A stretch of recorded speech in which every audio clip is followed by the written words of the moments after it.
There's something magical that happens in America between 10 p.m. and midnight. Across time zones, from Seattle's coffee shops to New York's high-rises, successful professionals are finally powering down, seeking something their busy days couldn't provide: genuine peace. Welcome to Where Hearts Rest. I'm your guide tonight, and I want to share something beautiful with you.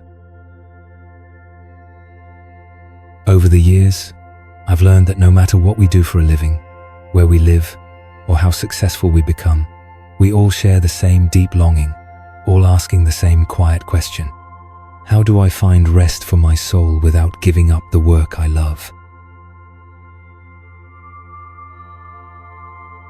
If you're listening to this after another full day of meetings, decisions, and responsibilities, you're in good company.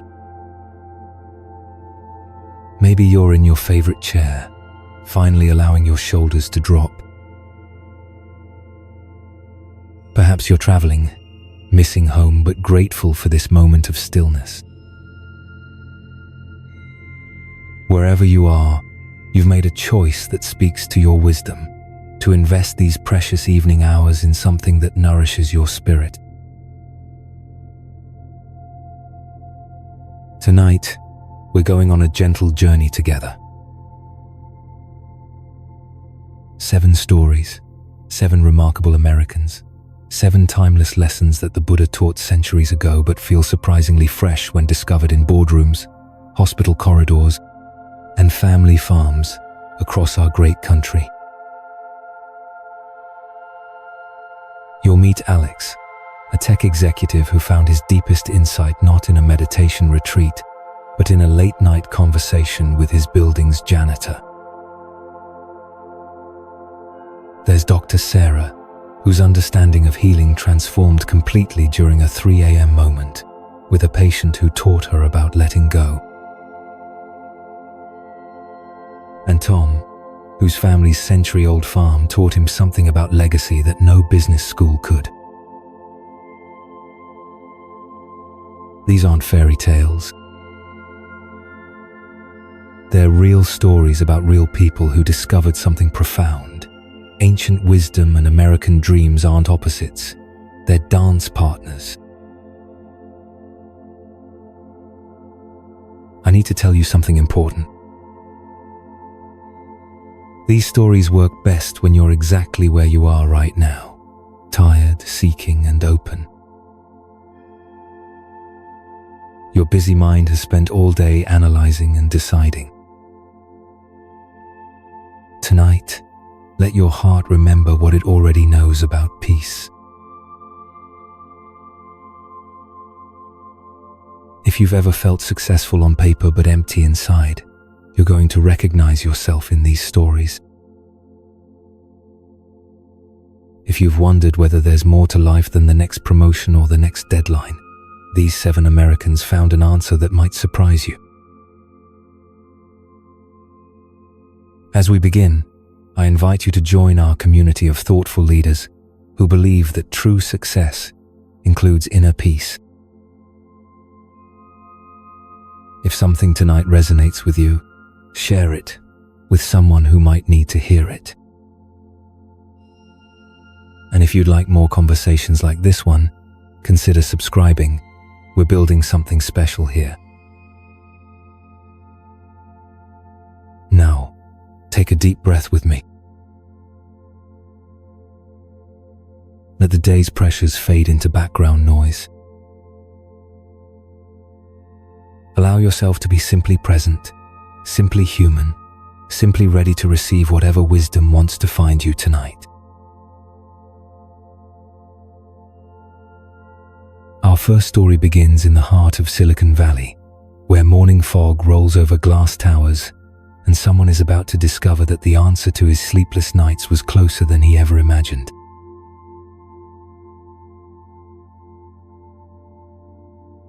Our first story unfolds in the heart of Silicon Valley, where morning fog rolls over glass towers and someone is about to discover that the answer to his sleepless nights was closer than he ever imagined. This is the story of the billionaire's last email, and I promise you, it's not the email you think it is. Imagine you're running a tech company worth $2.8 billion, with 500 employees, and the whole world calls you a genius. But every night, when the world goes quiet, you find yourself completely empty. You can buy anything, go anywhere, meet anyone, but you can't buy a good night's sleep. If you've ever felt successful on paper but exhausted in spirit, this story will touch your heart. If you've ever wondered how technology, supposedly connecting us, can make us feel so alone, then listen carefully. Because tonight, you'll discover the secret that Alex Chen learned from his building's janitor. And I promise you, after hearing this, you'll never look at your phone the same way again. Alex Chen, 34, sat in his penthouse office overlooking San Francisco Bay at 2:30 a.m. on a Tuesday morning in October. This wasn't the first time he'd been up this late. In fact, Alex couldn't remember the last time he'd slept peacefully through the night. His AI company had just reached unicorn status, valued at over $1 billion. TechCrunch called him Visionary of the Year. Harvard Business Review wanted to interview him about his success secrets. But sitting here, in this silent room with 47 unread emails blinking on his screen, Alex felt like a fraud. He had everything the world defined as success. A Tesla, Moon, Doe S Plaid, parked in the garage below. A penthouse apartment with $1 million view. A bank account with enough zeros to retire right now if he wanted. But something deep inside him, somewhere money couldn't reach, was crying silently. Alex picked up his phone for the 73rd time that day. Instagram, LinkedIn, email, Slack, Twitter, an endless loop of information and stimulation. Each notification was a small hit of adrenaline, each like a temporary dose of dopamine. But after every check, the emptiness returned, deeper than before. The company was growing fast. Too fast, actually. Investors wanted 300% growth next year. Employees were working 80-hour weeks. 2 people from his leadership team had just burned out and quit. Alex knew he was creating the very hell he was living in, but didn't know how to stop. His phone buzzed. An urgent email from the marketing team about the new product launch campaign. Alex opened the email, started typing a response, then stopped. His hands were shaking, not from caffeine, but from complete exhaustion. That's when he heard the gentle sound of wheels rolling on the marble floor outside his office. "Hello there. Working late?" Alex looked up to see an Asian man in his 60s, wearing the blue uniform of the cleaning company. His name tag read, Ming. Alex had seen him many times but had never really paid attention. Tonight, Something in Ming's gentle voice made Alex stop typing. Yeah, work never ends, Alex laughed dryly. You're working late too. Ming smiled, continuing to clean a nearby desk. I've worked the night shift for 15 years. It's quieter, fewer people. Good for thinking. Thinking about what? Alex asked, suddenly curious. About life. About what really matters. Ming paused, looking at Alex. You look very tired, son. Alex was about to say, I'm fine, the automatic response he'd given hundreds of times. But something in the way Ming looked at him, without judgment, just genuine concern, made Alex tell the truth. I can't sleep. It's been months. Ming nodded as if he understood completely. I used to be like you. In the 90s, I worked for a .com company. Chief Technology Officer.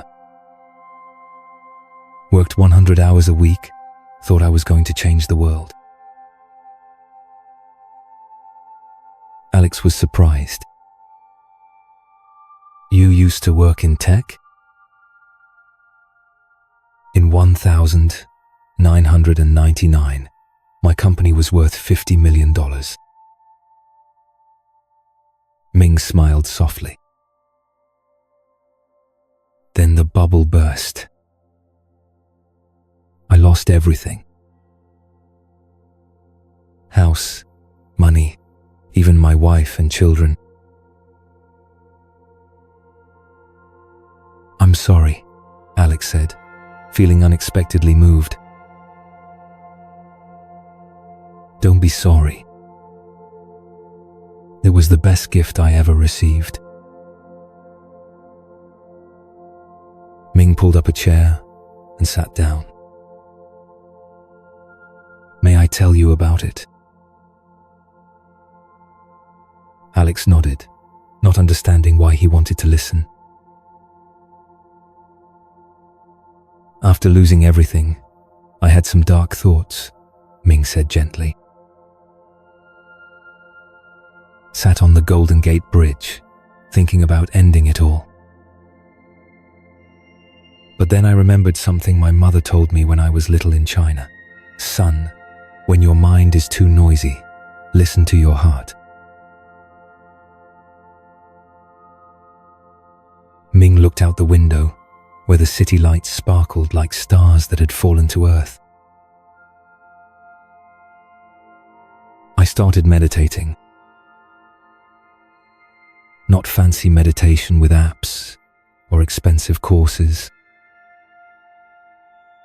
Just sitting quietly, breathing and listening. Gradually, I understood something. I wasn't a slave to technology. I was the master of myself. But how can you disconnect? Alex asked. I run a company. People depend on me. Ming smiled. Do you know what the Buddha once said? The mind is everything. What you think, you become. You think you need to always be connected, so you become a slave to connection. Alex felt something shift in his chest. But what if I don't answer emails immediately? Does the world collapse? Ming asked gently. Alex thought for a moment. No. The Buddha was also available 24/7 to his disciples. But he wasn't carrying a phone. Ming chuckled. He had something more precious, complete presence. What does complete presence mean? When you're here, you're really here. Not half your mind on email, half on tomorrow's meeting. All of you, here, right now. Ming stood up, preparing to continue his work. Can I share a secret? Every morning, before checking my phone, I spend 5 minutes sitting quietly. Just breathing. Just feeling. It's like a sacred pause before the new day begins. Sacred pause? A moment to remember who you are beneath all the titles and responsibilities. You're a human being, not an information processing machine. Ming pushed his cart away, but turned back to say, "You know, I'm happier cleaning this building than I was running that company. Because I learned how to be present with whatever work I'm doing." After Ming left, Alex sat in silence. For the first time in months, he didn't feel the need to check his phone. He just sat there, breathing and feeling this strange peace.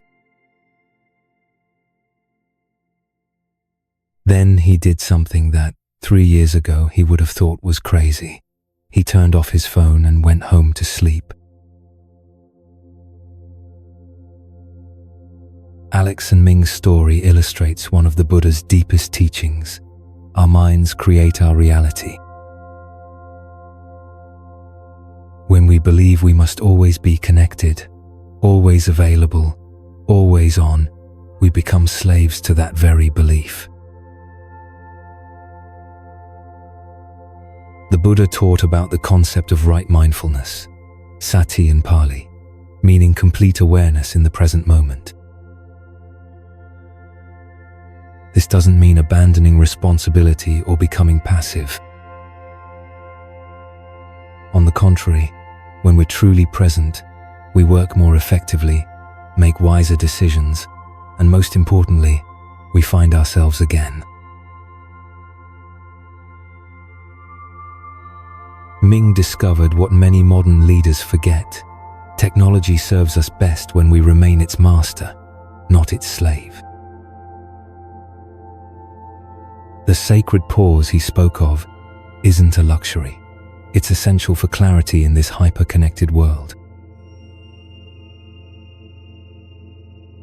In American business culture, we often praise multitasking and always being available.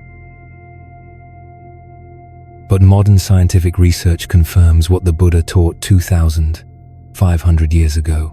The mind works best when focused on one thing at a time.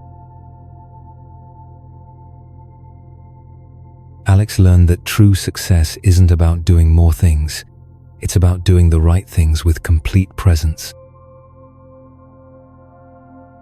When he began practicing the sacred pause, he not only slept better, but made better decisions, led more effectively, and rediscovered joy in his work. This lesson is especially important in the age we're living in. We have more connection tools than ever, but many people feel lonelier than ever. We have access to infinite information, but lack the wisdom to know what really matters. The Buddha taught that suffering doesn't come from external circumstances, but from how we react to those circumstances. Alex couldn't change the pressure of running a company, but he could change his relationship with that pressure. In your professional life, you can apply Ming's sacred pause in many practical ways. Try this. Tomorrow morning, before checking your phone, sit quietly for 5 minutes. You don't need complex meditation. Just breathe and feel your body. This is how you reconnect with yourself before connecting with the world. In meetings, try the 100% presence technique. Turn off notifications, put your phone face down, and truly listen to what others are saying. You'll be amazed at how the quality of conversations and decisions improves. When you feel pressure to answer emails immediately, ask yourself Ming's question: does the world collapse if I wait 30 minutes? Usually the answer is no, and those 30 minutes can give you much clearer perspective. Create digital boundaries in your day. Maybe it's not checking email after 8 p.m. or not using your phone in the first hour after waking up. These small boundaries create space for your soul to breathe. Remember, as Ming said, you're not an information processing machine. You're a human being. And human beings need quiet spaces to grow, create, and find real meaning in their work. As you prepare to move to our next story, take a moment to reflect on these questions. Are you controlling technology, or is technology controlling you? When you pick up your phone, is it a conscious choice or just an automatic reflex? When was the last time you were completely present in a conversation, not thinking about the next email or upcoming meeting? If you created a 5-minute, sacred pause each morning, what might change in how you approach your new day? And the most important question, beneath all your titles and responsibilities, who are you? That's exactly who the sacred pause will help you reconnect with. Tonight, when you put your phone down to sleep, thank it for what it brings you, then allow yourself to rest in complete silence. From the digital highways of Silicon Valley, we now travel to the fluorescent-lit corridors of Chicago General Hospital, where life and death decisions happen every hour. This is the story of the surgeon's miracle, and I promise you, it's not the miracle you think it is. Imagine you're a heart surgeon who can save thousands of lives, but can't save yourself from drowning. You've been trained to fight death, but no one taught you how to face it when that fight fails. If you work in healthcare, law, education, or any profession where you carry responsibility for others' lives, this story will touch your heart. If you've ever felt exhausted from caring too much, or wondered how to keep loving your work when it hurts so deeply, then listen carefully. Tonight, you'll meet Dr. Sarah Kim, who learned her deepest lesson from a dying patient at 3 a.m. This lesson didn't just change how she performed surgery, but how she lived her life. And perhaps, after hearing this, you'll understand why sometimes letting go is actually the strongest way to hold on. Dr. Sarah Kim, 34, stood washing her hands in the pre-op room at 2:45 a.m. on a Thursday morning in November. This was her third surgery of the day, and possibly the most difficult. The patient was an 8-year-old boy named Marcus, victim of a serious car accident.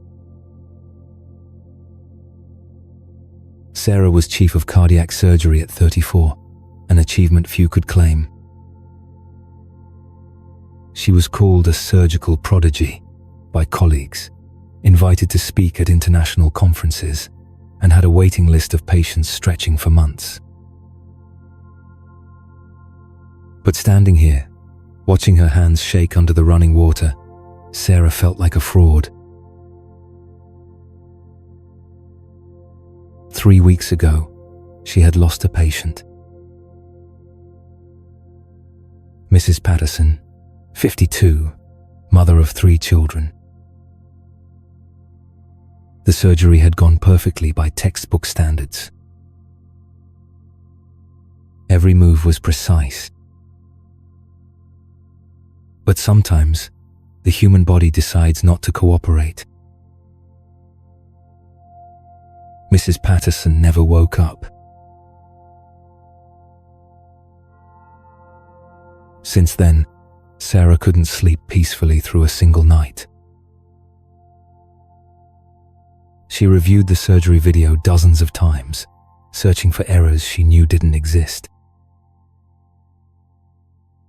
She reread the medical records until she knew them by heart. She even called leading experts worldwide to see if there might have been another way. There wasn't. Sometimes, medicine has limits.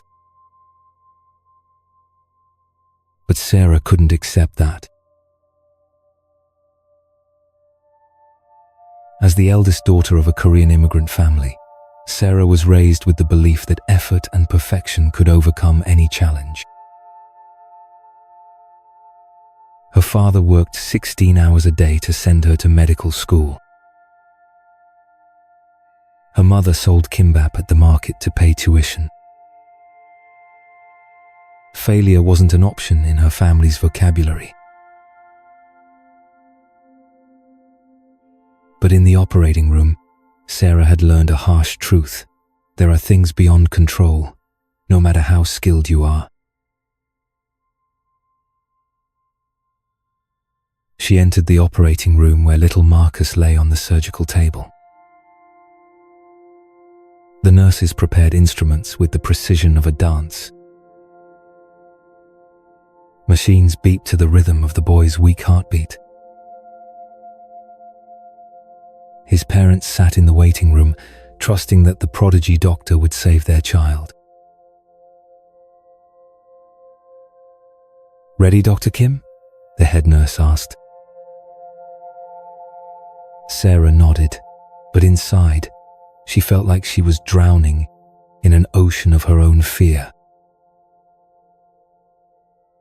If she lost another patient, especially a child, she didn't know how she could continue. The surgery began. 5 hours later, Sarah completed the operation successfully. Marcus would live. But instead of feeling relief, Sarah felt completely exhausted. She knew she couldn't continue like this forever. That's when she decided to visit the intensive care unit to check on Marcus one last time before going home. The ICU at 3:30 a.m. had a special kind of quiet. The lights were gentle, the beeping of machines like a lullaby, and time seemed to slow down. Sarah walked softly through the rooms, checking on her patients. She stopped at room 314. Inside, an elderly Vietnamese man about 75 years old lay peacefully. According to his file, his name was Uncle Min, a Buddhist monk. He had been admitted with a serious heart attack 3 days earlier. His condition was stable, but the prognosis wasn't positive. Sarah was about to pass by, but he opened his eyes and smiled. "Dr. Sarah, isn't it?" he said in English with a slight accent. "You look very tired, child." Sarah was surprised. Most patients at this hour were either sleeping or too weak to talk. "Uncle, aren't you sleeping?" "Old age, sleep little." Uncle Min smiled kindly. "But I often see you walking around here at night. You worry about patients very much, don't you?" Sarah felt something warm in his voice. She sat down in the chair by his bed. "What did you do before coming here?" "I practiced at Vietnam Quang Minh Temple nearby." 40 years now, Uncle Min said. "Before that, I was also a doctor in Vietnam." Sarah's eyes widened. "You used to be a doctor?" "Yes, internal medicine. Worked in Saigon before 1975. Then I immigrated here, but couldn't practice anymore. So I found Buddhism." "Why did you leave medicine?" Sarah asked, genuinely curious. Uncle Min looked out the window, where city lights sparkled like stars. "I used to be like you. Thought I could save everyone. Every time I lost a patient, I suffered as if I'd lost a family member. I didn't understand why my best efforts still weren't enough." Sarah felt her heart beating faster. "What did you do then?" "I met a meditation master who told me, 'Child, you're trying to control what cannot be controlled. That's the source of suffering.'" "What do you mean?" Uncle Min turned to look at Sarah, his eyes bright in the darkness. "Do you know about the Buddha's teaching on impermanence? Everything changes, is born, and then passes away. That's natural law. But we're doctors," Sarah said, her voice slightly tense. "Our job is to save lives." "Exactly. But when we cling to results, we become slaves to fear." Uncle Min spoke gently. "I learned that true compassion isn't clinging to saving lives, but being completely present with patients, whatever the outcome." Sarah felt something rising in her chest. "But if we don't try our hardest?" "Who said not to try?" Uncle Min smiled. The Buddha taught about right effort. We still do our best, but don't cling to results. Like farmers planting seeds, they care for them devotedly, but can't control the rain and sunshine. Have you ever lost patience? Many, child, Uncle Min said, his voice full of compassion. Each time hurt. But I learned how to hurt without being swallowed by the pain. That's the difference. Sarah felt tears flowing. 3 weeks ago, I lost a patient. I did everything right, but you did well, Uncle Min said firmly. Results aren't the measure of compassion. Your heart is the measure. But her family, they know you tried your best. That's the most important thing they need, knowing someone loved and fought for the person they loved. Uncle Min tried to sit up a little. Child, I'm going to pass soon. This heart isn't strong anymore. But I'm not afraid. Why aren't you afraid? Sarah asked.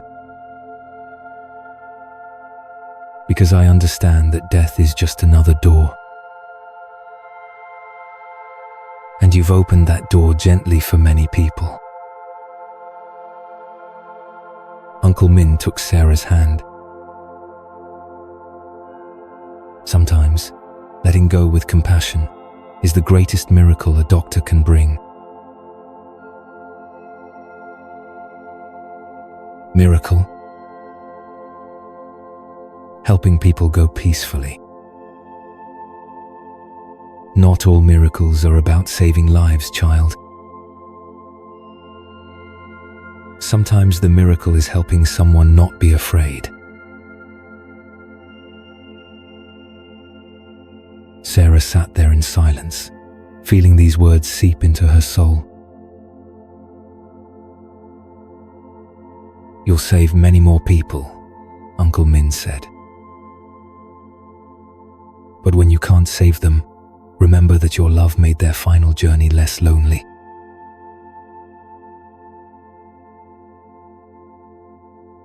Uncle Min passed away peacefully 2 days later, with a smile on his lips. Sarah was by his side, holding his hand, and for the first time in her career, she felt peace when she couldn't save someone.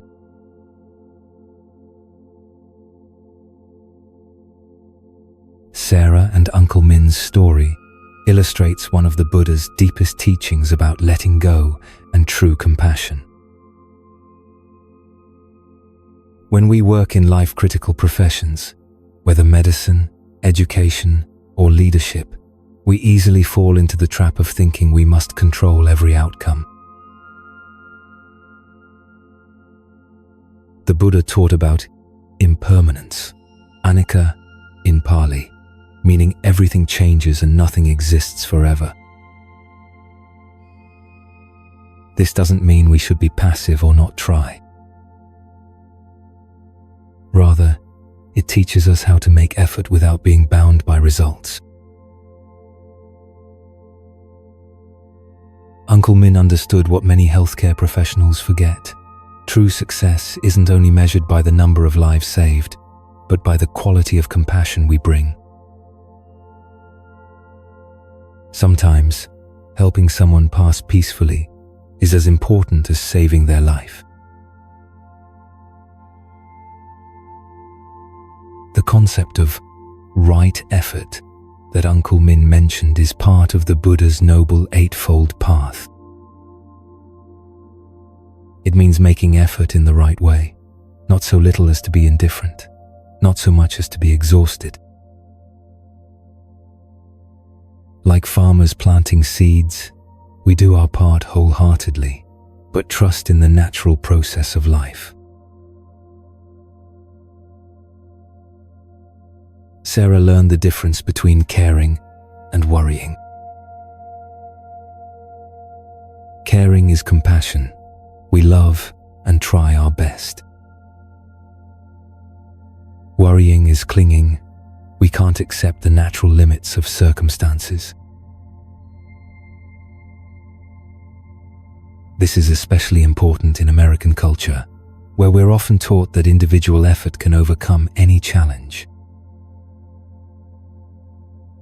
While this motivation can be positive, it can also lead to burnout when we encounter limits we cannot surpass.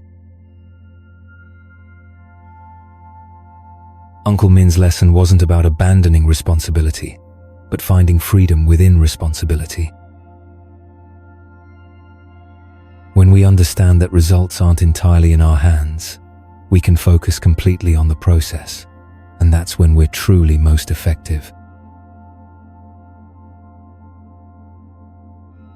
Sarah discovered that when she stopped fearing failure, she became a better surgeon. This paradox, that letting go of control actually makes us more effective, is one of Buddhism's deepest insights into how the human mind works. In your daily work, you can apply Uncle Min's lesson in many practical ways. Before each important project or difficult meeting, take a minute to remind yourself, I will try my best, but I cannot control every outcome. This helps you focus on the process instead of worrying about results. When facing failure or disappointment, ask yourself, did I do my best with what I knew at the time? If the answer is yes, practice letting go of self-blame. In difficult conversations, whether with employees, customers, or family, focus on being completely present instead of trying to control others' reactions. Sometimes, genuine listening is the greatest gift you can offer. Create an end-of-day letting go routine. Before leaving the office, spend 2-3 minutes acknowledging what you accomplished, accepting what remains unfinished, and trusting that tomorrow will bring new opportunities. Remember, as Uncle Min taught, true compassion begins with loving yourself, including forgiving yourself for times when you weren't perfect. As we prepare to journey to our next story, take time to reflect. Are you caring or worrying about your work and those around you? Where's the difference? When was the last time you felt peace when you couldn't control an outcome? If you knew that your love matters more than perfect results, what would change in how you approach tomorrow's work? And Uncle Min's question, what miracle can you bring, even if it's not always saving, but always being present with love?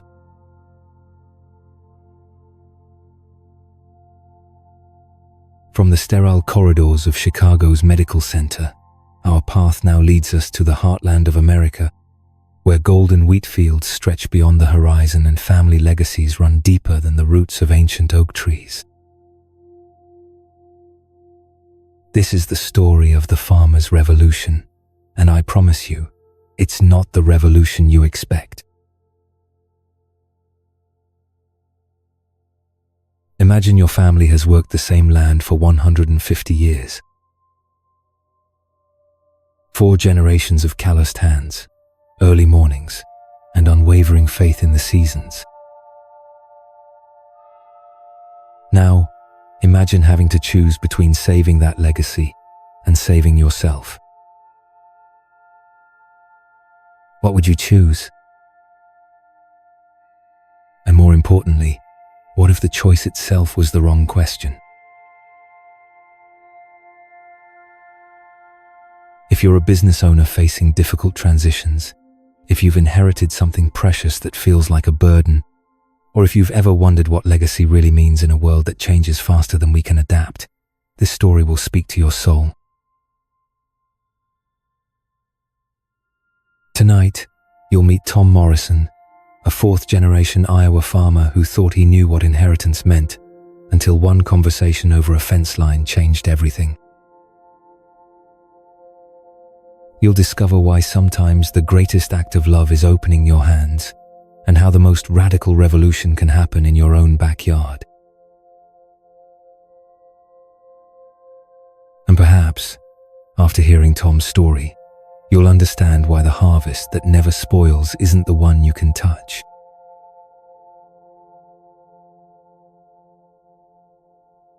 Tom Morrison, 45, stood at the edge of his cornfield at 5:30 a.m. on a September morning, watching the sunrise paint the Iowa sky in shades of amber and gold.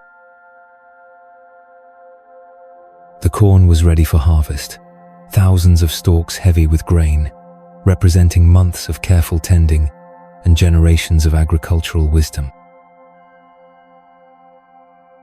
But for the first time in his life, Tom wasn't sure he'd be the one to bring it in. The foreclosure notice sat on his kitchen table, red letters stark against white paper. 60 days. That's all the time he had left to find. 340. Zero or lose Morrison Farm forever. The same land his great-great-grandfather had claimed in 1873, when Iowa was still wild prairie and dreams were measured in acres rather than dollars. Tom's family had survived the Great Depression, the farm crisis of the 1980s, and countless droughts, floods, and economic downturns. The Morrisons were survivors. But climate change, rising costs, and 3 consecutive years of poor yields had finally brought them to their knees. The weight of 4 generations pressed down on Tom's shoulders like a stone he couldn't set down. His wife Jennifer had taken a job in town at the insurance office. His daughter, Emma, 16, had stopped talking about studying agriculture at Iowa State, her college dreams shifting to anything that would take her away from this place of struggle. His son Jake, 14, spent more time on his phone than helping with chores, seemingly embarrassed by their rural life. The irony wasn't lost on Tom. Midwest Ag Corporation had made him an offer that would solve all his financial problems. $2.8 million for the 800 acres, enough to pay off debts and start fresh somewhere else. But accepting meant watching the land get converted into industrial farming operations, the old farmhouse demolished, the century-old oak trees cut down to make room for massive equipment. Tom walked the familiar path between the corn rows, his boots crushing dried leaves that would normally fill him with satisfaction. This morning, every step felt like goodbye. He'd called the bank yesterday, begging for an extension. They were sympathetic but firm. Business was business. The farm would be sold at auction if he couldn't make the payment. At 45, Tom felt like a failure. Not just to his own dreams, but to the ghosts of Morrison men who had walked this same soil. His great-grandfather Thomas, who'd built the original farmhouse with his own hands. His grandfather William, who'd modernized operations and expanded the acreage.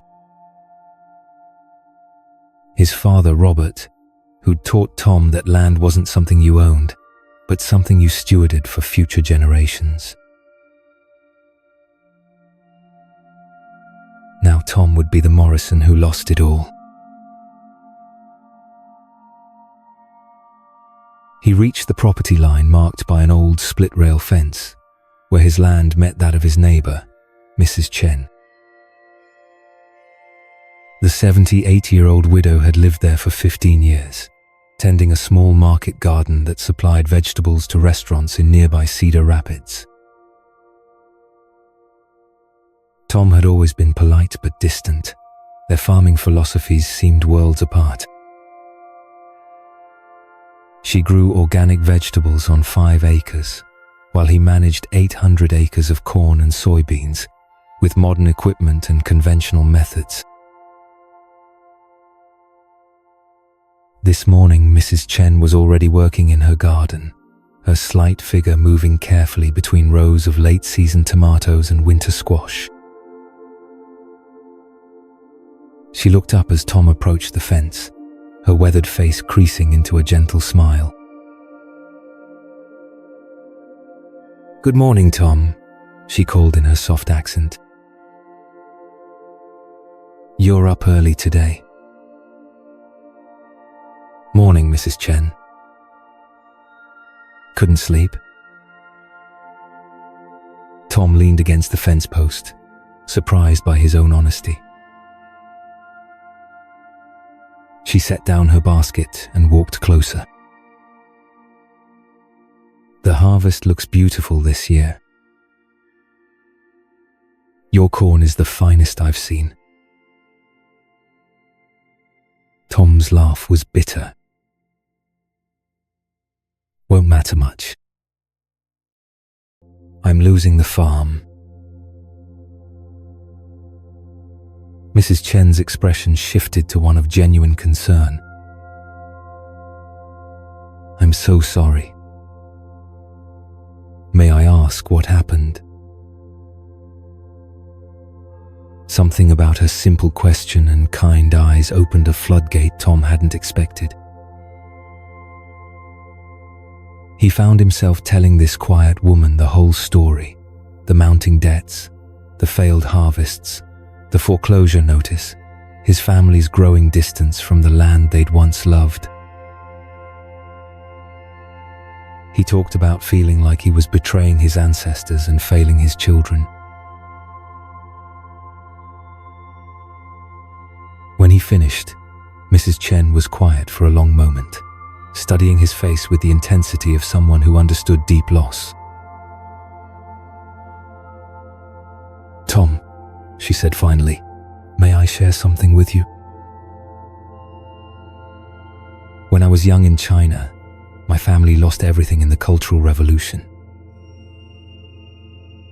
My grandfather had been a successful merchant, my father a respected teacher. In one day, we went from comfort to having nothing. No home, no money, no hope. Tom looked at her with new eyes, realizing he'd never really considered what had brought this gentle woman to rural Iowa. "My grandfather was devastated," she continued. "He said the family line was broken, that he had failed his ancestors. But my grandmother, who was very wise, told him something I never forgot.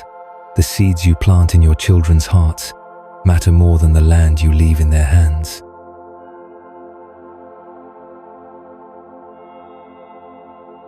Mrs. Chen walked to a large oak tree near the fence line and placed her hand on its rough bark. "This tree was here when we both bought our land, yes?" It doesn't worry about who owns the dirt around its roots. It just keeps growing, keeps giving shade, keeps dropping acorns that become new trees. Its legacy isn't ownership, it's contribution.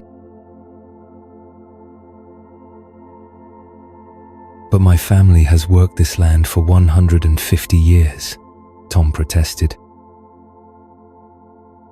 If I lose it, all of that history dies. Does it? Mrs. Chen asked gently. What did your great-grandfather really leave you? The deed to this land, or the knowledge of how to make things grow? The property lines, or the understanding of seasons and soil and what it means to care for something larger than yourself? Tom felt something shifting in his chest, like a door he'd kept locked was creaking open. In my Buddhist practice, Mrs. Chen continued, we learn about impermanence. Everything changes. Nothing lasts forever in the same form. But that doesn't mean nothing lasts. The love changes form, but it continues. She pointed to a small garden. When I first planted vegetables here, people said I was crazy. Too old, too small, wrong crops for this area. But I learned something from the land that your family has been teaching for generations. If you work with nature instead of against it, amazing things can happen. What do you mean? 3 years ago, when your crops were struggling with that terrible drought, my vegetables thrived. Do you know why? Because your great-grandfather's farming methods, the ones from before industrial agriculture, they knew how to build soil that holds water, how to plant diverse crops that support each other. That wisdom didn't die when farming changed. It was just waiting to be remembered. Mrs. Chen walked back to the fence, her eyes bright with possibility. What if losing this land isn't the end of your family's legacy? What if it's the beginning of something new? I don't understand. Tom, what if the Morrison farming wisdom could help people all over this region grow food sustainably? What if instead of owning one farm, your family's knowledge could nurture 100 small farms? What if teaching young people to work with the land, instead of just working the land, became your new mission? Tom stared at her, his mind reeling. But I'd still lose the homestead. Would you? Or would you transform it? Mrs. Chen smiled. That company wants to buy your land for industrial farming. But what if there was another way? What if the land could become a teaching farm, a place where people learn sustainable agriculture? The house could be restored as a center for agricultural education. The oak trees could shade workshops instead of machines. Who would fund something like that? You'd be surprised how many organizations are looking for exactly this kind of project. Universities, environmental groups, even some forward-thinking corporations. The world is hungry for the kind of wisdom your family has been practicing for generations. Tom felt tears he'd been holding back for months begin to flow. But what would I tell my ancestors? That I couldn't hold on to what they built? Mrs. Chen reached through the fence and gently touched his hand. You would tell them that you took their gift and multiplied it beyond their wildest dreams. That instead of keeping their wisdom locked up on 800 acres, you shared it with the world.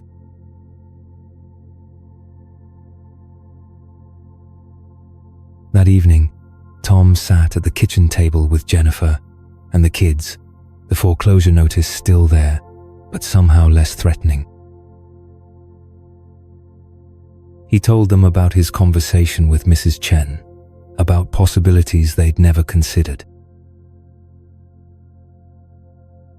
So we'd still lose the farm, Emma said quietly. No, Tom replied, understanding fully for the first time.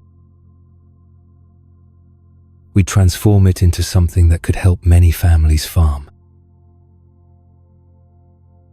Our legacy wouldn't end, it would multiply.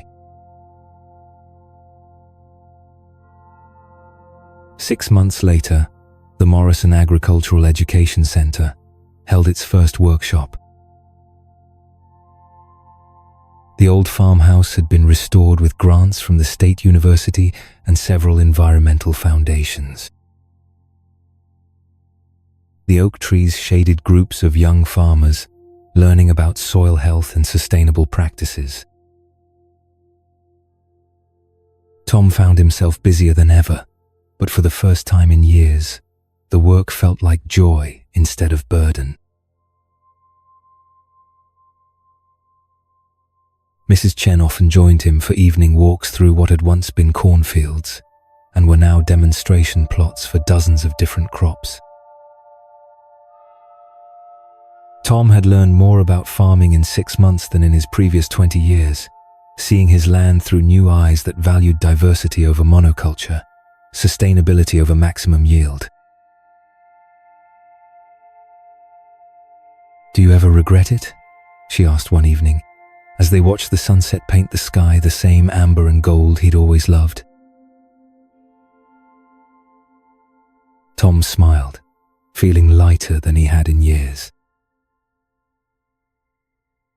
I thought losing the farm would mean losing myself. Instead, I found out who I really am. Not the owner of this land, but its student. And now I get to help others become students too.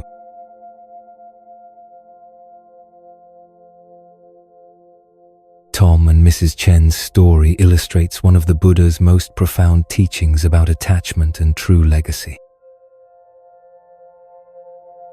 When we cling too tightly to the form of something we love, we often miss opportunities for that love to grow and flourish in new ways.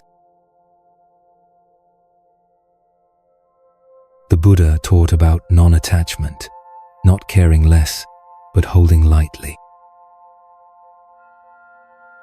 Tom discovered the difference between preserving and protecting.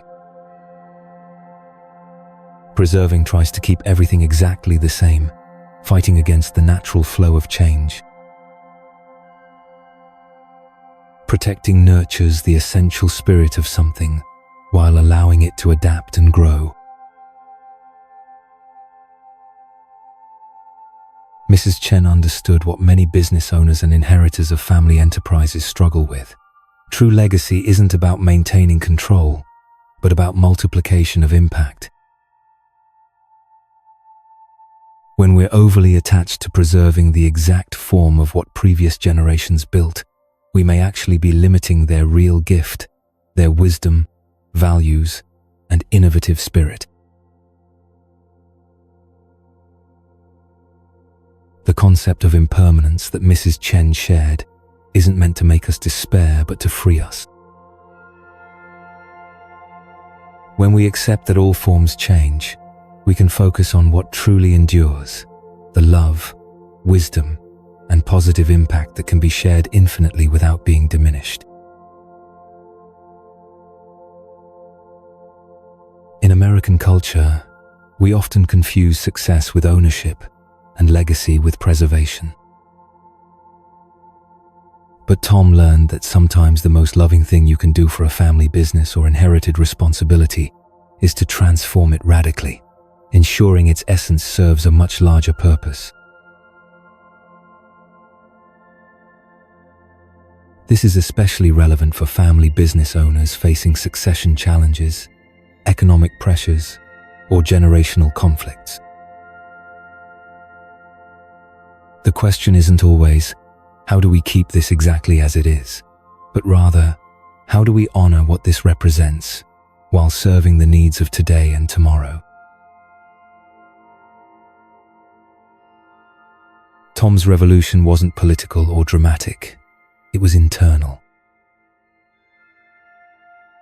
He shifted from seeing himself as a guardian of his ancestors' specific choices to becoming a multiplier of their deeper wisdom. This freed him to make decisions based on current realities while honoring generational values. The partnership with Mrs. Chen also demonstrates how wisdom often comes from unexpected sources.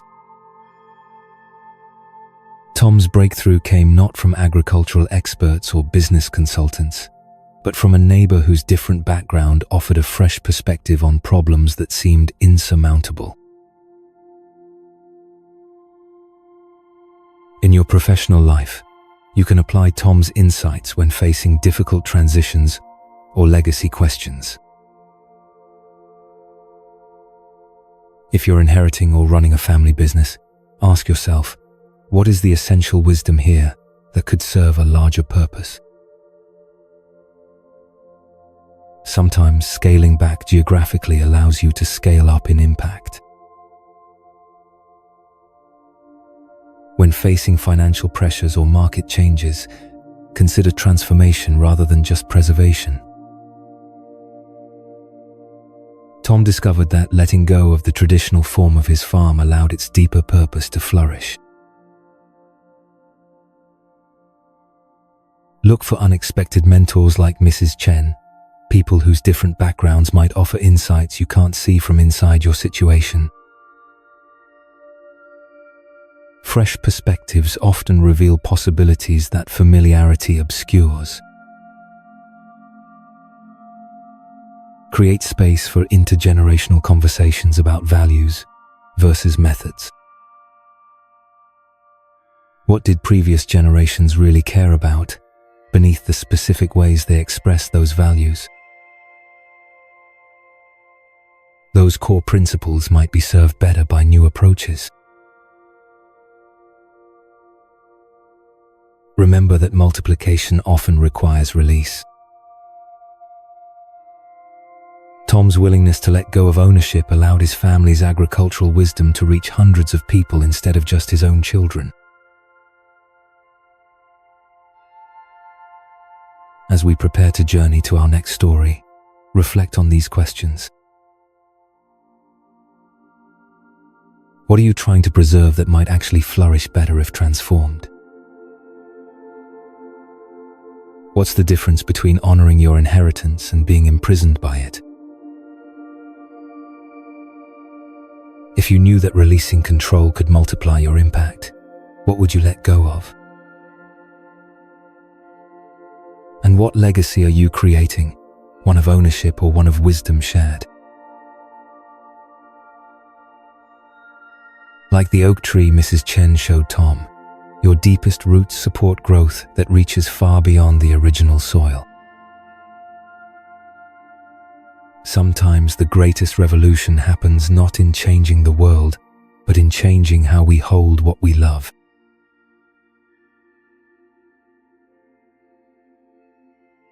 From the golden wheat fields of Tom's transformed farm, we now enter the bustling hallways of Lincoln Elementary in Detroit, where 30 third graders and one determined teacher are about to discover that the most important lessons aren't found in textbooks. This is the story of the teacher's awakening, and I promise you, the student who changes everything isn't who you'd expect. Imagine you've dedicated your life to shaping young minds, but you feel like you're failing every single day. Imagine loving children so much that their pain becomes your pain, their struggles your sleepless nights. Now imagine discovering that the very child who challenges you most might be your greatest teacher. If you're in any leadership role where you guide, mentor, or manage others, this story will resonate deeply. If you've ever felt overwhelmed by the responsibility of caring for people who seem resistant to your help, or wondered how patience can coexist with accountability, then listen carefully.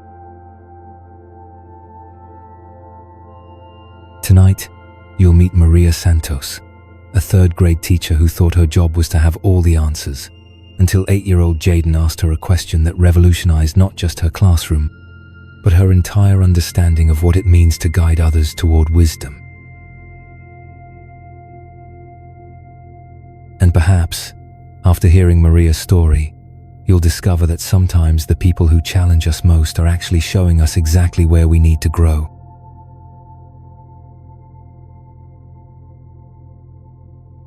Maria Santos, 29, stood outside her classroom door at 7:15 a.m. on a grey Monday morning in March, holding her coffee like a shield against the day ahead.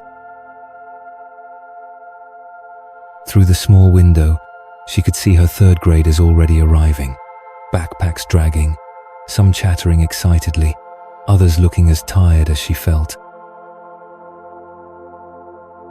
In 15 minutes, she'd unlock that door and step into what felt more like a battlefield than a place of learning. This wasn't the teaching career Maria had dreamed of when she graduated from Wayne State 5 years ago.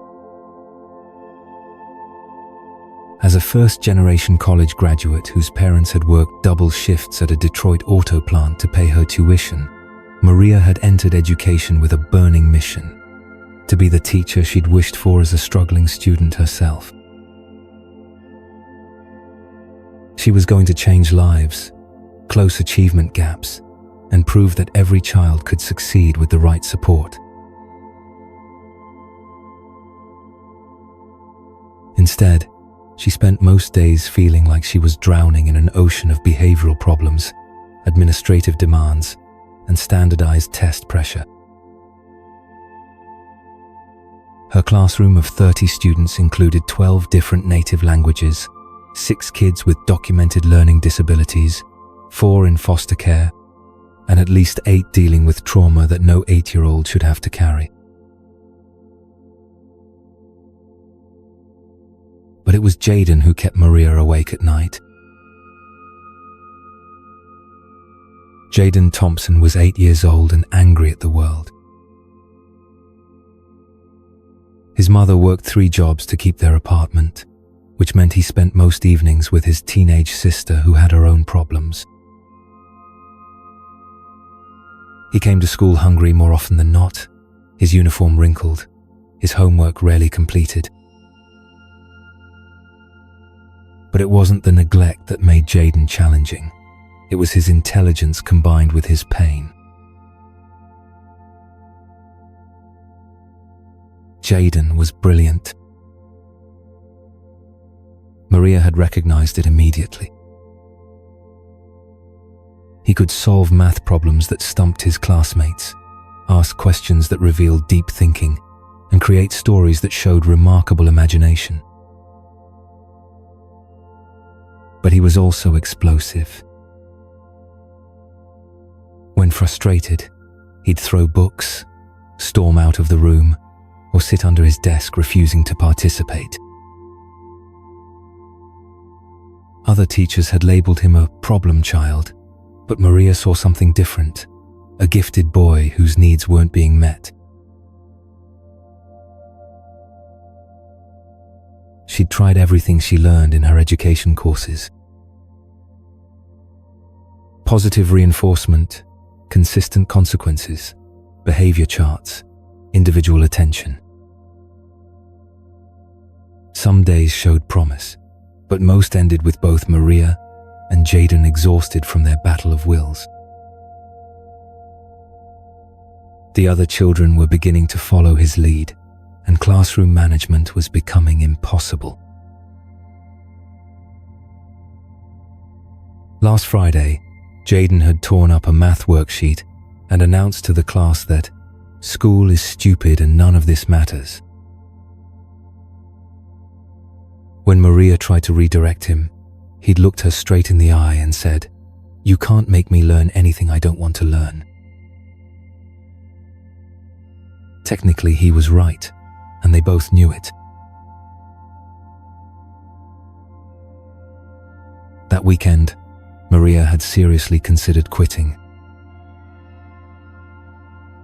Maybe she wasn't cut out for this. Maybe her idealistic dreams about transforming education were just naive fantasy. Maybe some children couldn't be reached, no matter how much you cared. But as she stood outside her classroom this Monday morning, Maria thought about something Mr. Chen, the school custodian, had said to her the previous week.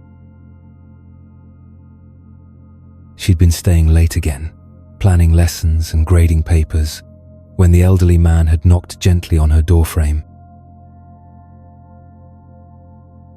"Miss Santos," he'd said in his careful English, "you work very hard for these children. Sometimes I wonder if it makes any difference," Maria had admitted. Mr. Chen had smiled and sat down in one of the tiny student chairs, looking oddly dignified despite the absurd proportions. "I have cleaned schools for 20 years, he said. "I watch many teachers. The best ones, they learn something important." "What's that?" "They learn that children are not empty cups waiting to be filled. They are seeds waiting for the right conditions to grow."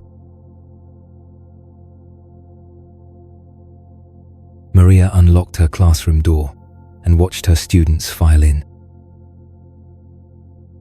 Jaden was among the last to arrive, his backpack slung carelessly over one shoulder, his expression already defensive. As he walked past her desk, Maria made a decision that surprised even herself. Instead of starting with the morning routine as usual, she sat down in the circle area where they normally had story time. "Good morning, everyone. Today, we're going to do something different. I want to learn something from all of you." The children looked puzzled but gradually gathered in the circle. Jaden hung back, suspicious of anything that deviated from routine. "Here's my question," Maria said, looking around the circle. "What do grown-ups not understand about being a kid?" Hands shot up immediately. "They think everything is easy. They forgot what it's like to be small. They never listen to the whole story." Maria nodded, genuinely interested in their responses. Then she noticed Jaden had moved closer to the circle, though he still hadn't sat down. "They think we don't have real problems," offered Aisha, a quiet girl who rarely spoke up. "They want us to be happy all the time," added Marcus, whose parents were going through a difficult divorce. Finally, Jaden spoke up, his voice challenging but not quite hostile. They think if you're smart, everything should be easy for you. Maria felt something click in her understanding. Tell me more about that, Jaden. He shifted uncomfortably. Like, if you get the math right, they think you should also sit still and be quiet and do everything perfect. But maybe your brain works good for numbers but not for sitting still. That's really insightful, Maria said, meaning it. What else? Emboldened by her genuine interest, Jaden continued. And they think if you act bad, it means you don't care about learning. But maybe you care too much and you're scared you'll mess up, so you mess up on purpose instead. The room fell silent. Even the other children seemed to recognize the depth of what Jaden had just shared. Jaden, Maria said softly, that might be the wisest thing anyone has said in this classroom all year. For the first time since she'd known him, Jaden smiled, not his usual smirk, but a real, vulnerable smile of a child who felt truly seen.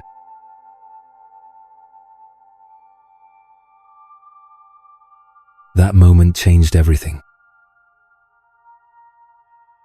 Instead of seeing Jaden as a behavior problem to be managed, Maria began to see him as her teacher, showing her what she'd been missing about the needs of gifted children who didn't fit traditional molds.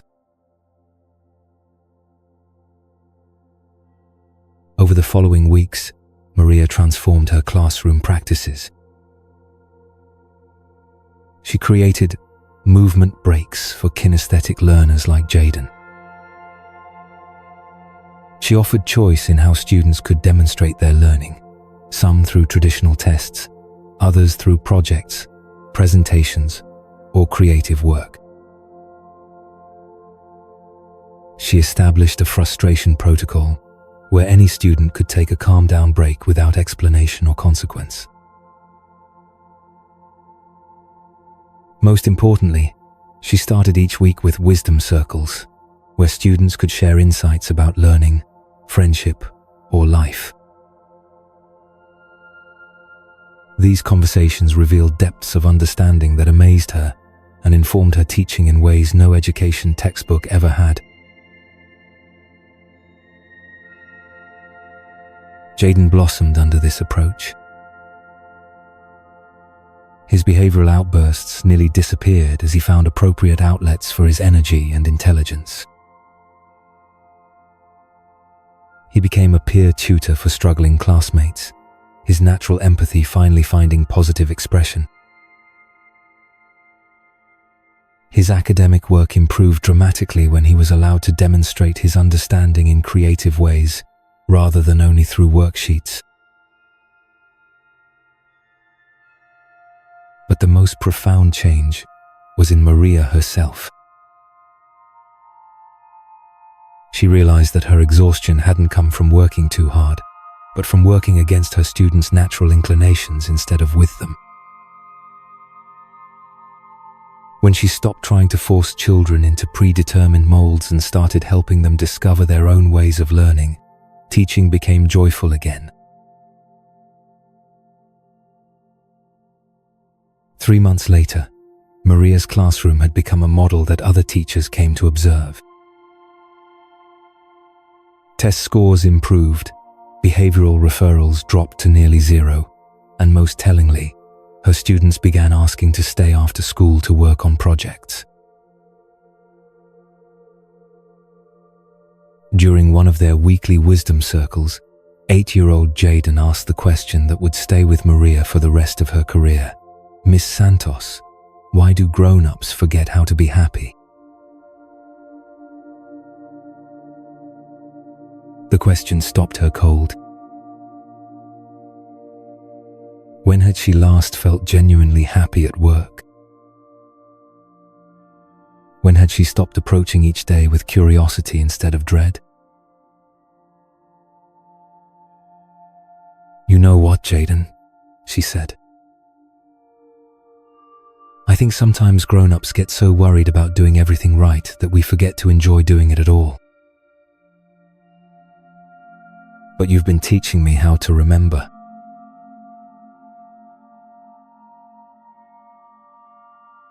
Maria and Jaden's story illustrates one of the Buddha's most important teachings about skillful means and beginner's mind. When we approach difficult relationships, whether with students, employees, or family members, with the assumption that we have all the answers and they need to be fixed, we create resistance and suffering for everyone involved. The Buddha taught about upaya, skillful means, which involves adapting our approach to meet people where they are, not where we think they should be. Maria discovered that effective teaching isn't about imposing a predetermined curriculum on students, but about creating conditions where natural learning can flourish. The concept of beginner's mind, approaching each situation with fresh eyes rather than fixed assumptions, was crucial to Maria's transformation.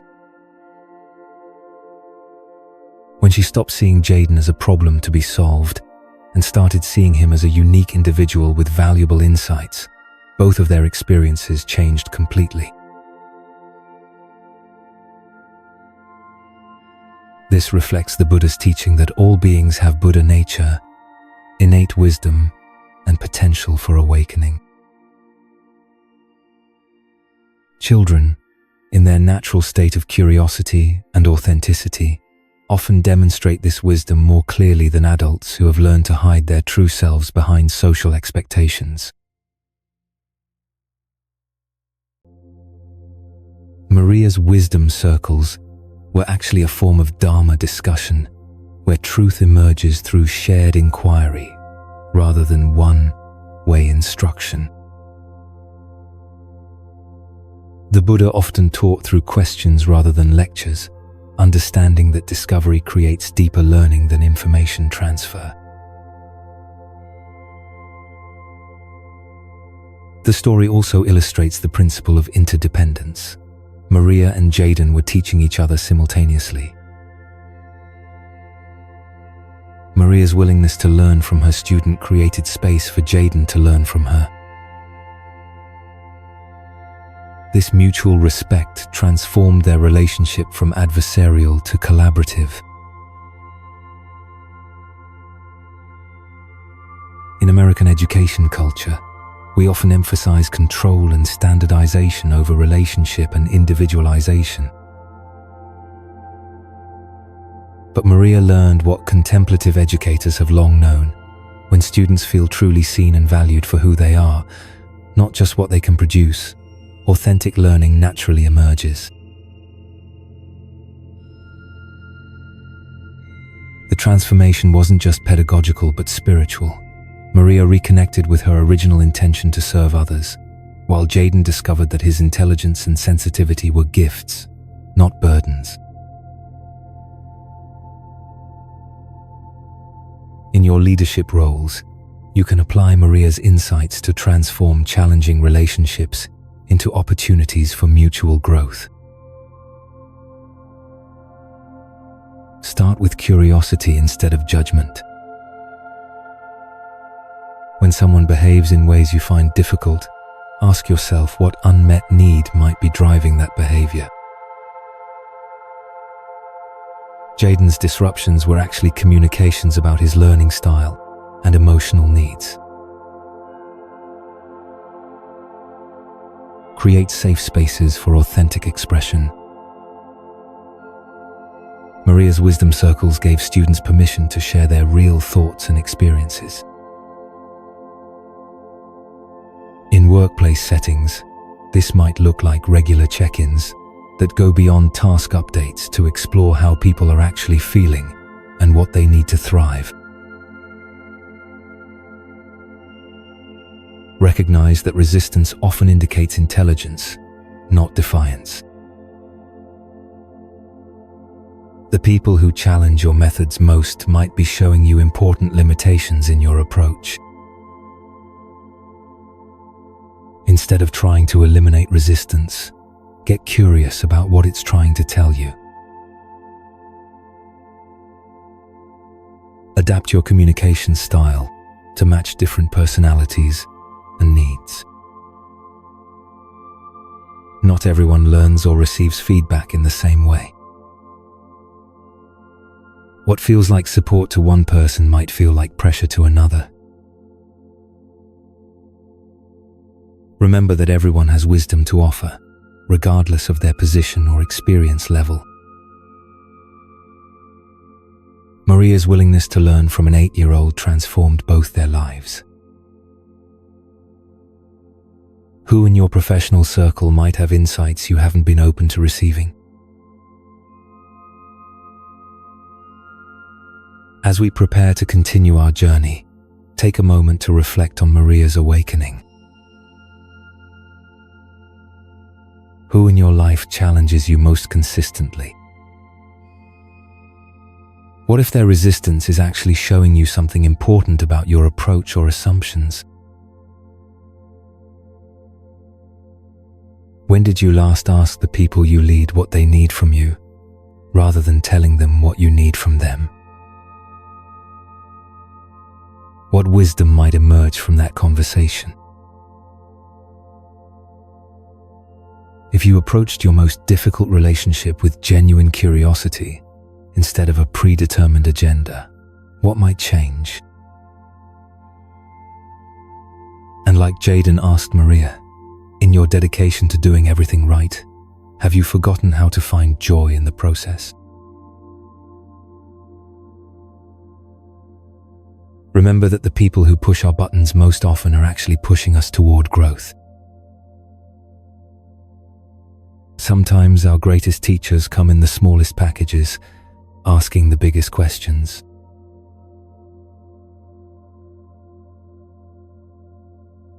From the transformed classroom where Maria learned to see wisdom in unexpected places, we now travel to the rocky coastline of Maine, where the Atlantic Ocean meets entrepreneurial ambition in the most unexpected ways.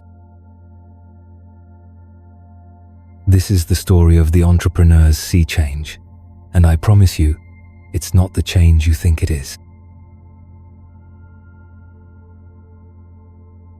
Imagine you've built a startup that everyone calls the next big thing. Investors are throwing money at you, the media is calling you a visionary, and success seems inevitable. But something feels wrong. The faster you grow, the more lost you feel. The more you achieve, the emptier you become. If you're an entrepreneur caught between the pressure to scale fast and the desire to build something meaningful, this story will speak directly to your soul.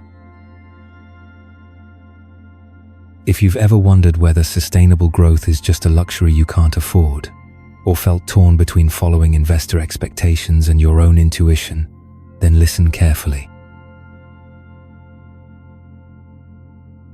Tonight, you'll meet Jake Williams, a 29-year-old founder who moved to a remote fishing village to escape distractions, only to discover that the ocean's ancient rhythms held the secret to sustainable success that no business school ever taught him. You'll learn why sometimes the most profitable decision is the one that looks like you're leaving money on the table. And perhaps, after hearing Jake's story, you'll understand why the entrepreneurs who last the longest aren't always the ones who grow the fastest.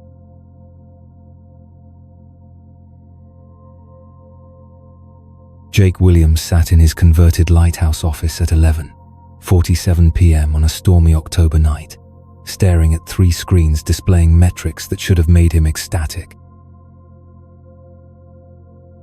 His fintech startup, ClearPay, had just closed a Series B round, 18 million from top-tier Silicon Valley investors. TechCrunch was calling him the millennial who's revolutionizing small business payments. His user base had grown 400% in 6 months. So why did he feel like he was drowning? The lighthouse sat on a rocky promontory overlooking Pemaquid Point, Maine, where Jake had moved 8 months ago with the romantic notion that isolation would sharpen his focus. He'd imagined himself as a digital age hermit, coding brilliant solutions while waves crashed dramatically below his windows.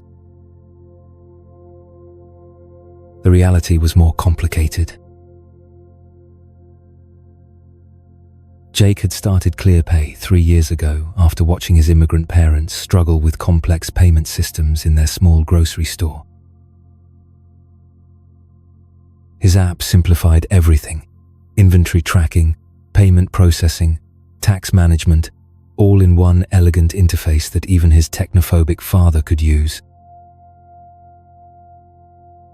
The mission was personal: help small business owners focus on serving customers instead of wrestling with software.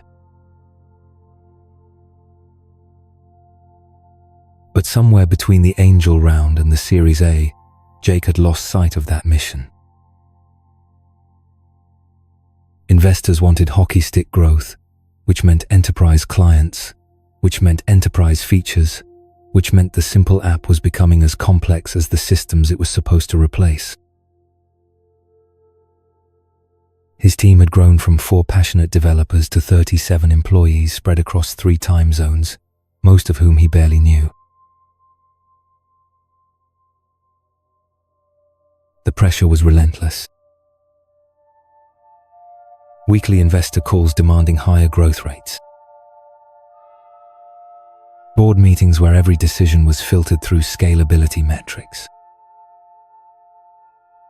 Engineering sprints focused on features that impressed venture capitalists rather than helped small business owners. Jake found himself working 18-hour days, not out of passion but out of fear.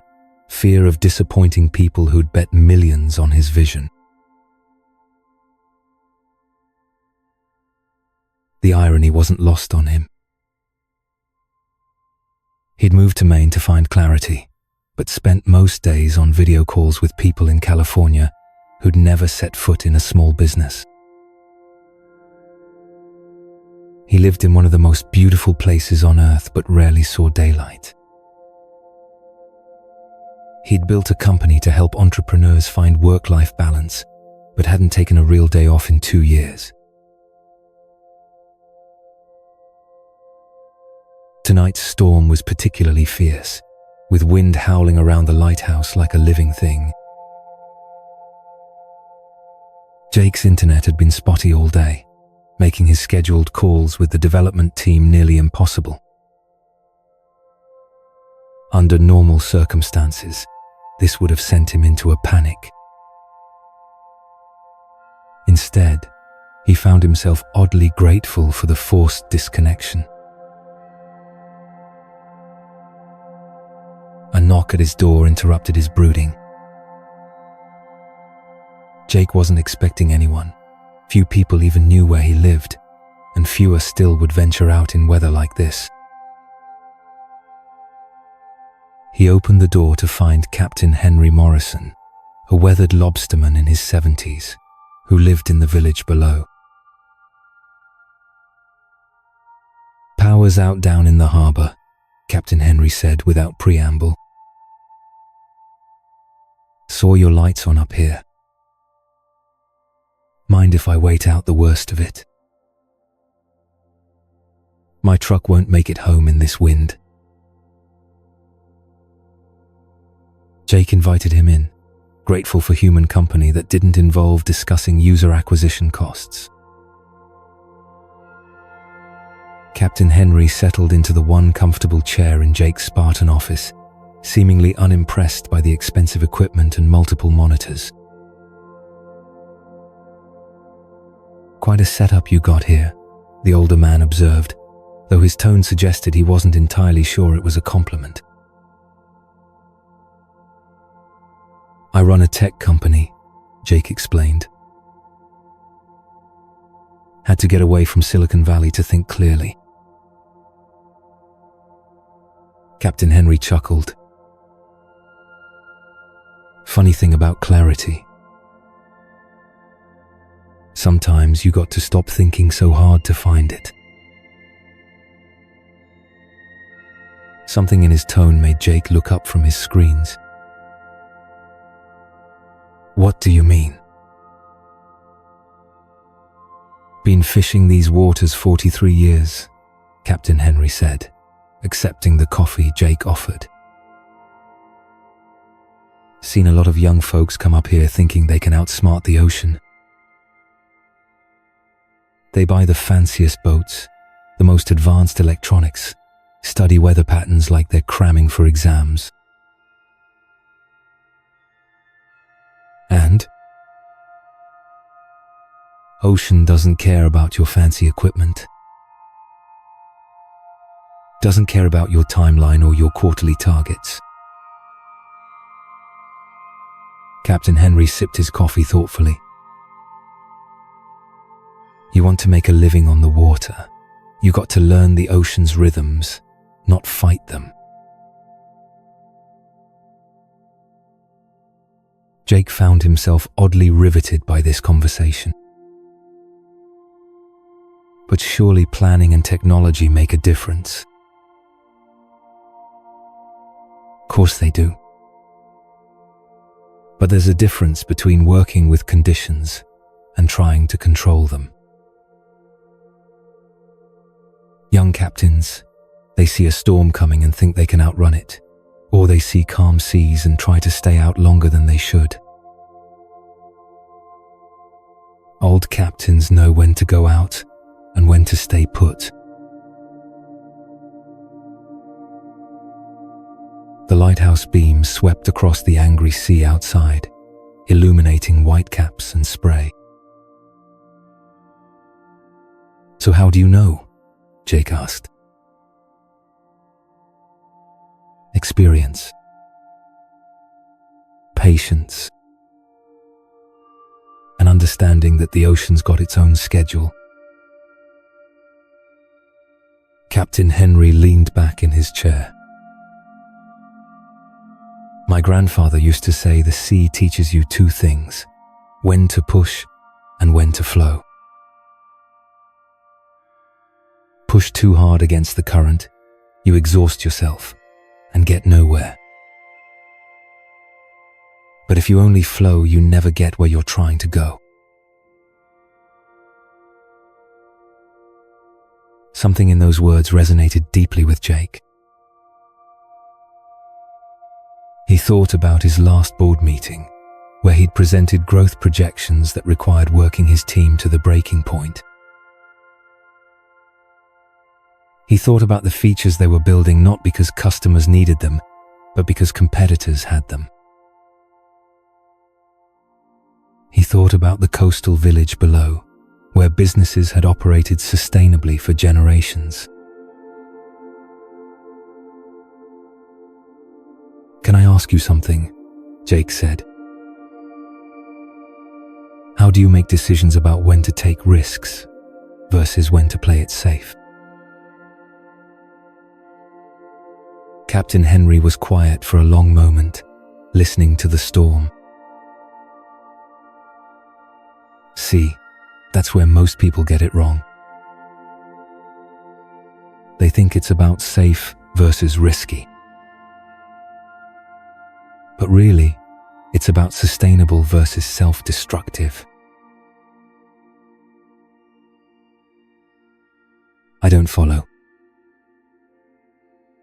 "Take lobstering. I could go out in weather like this, maybe bring in a big haul while other boats stay in port. might make more money today.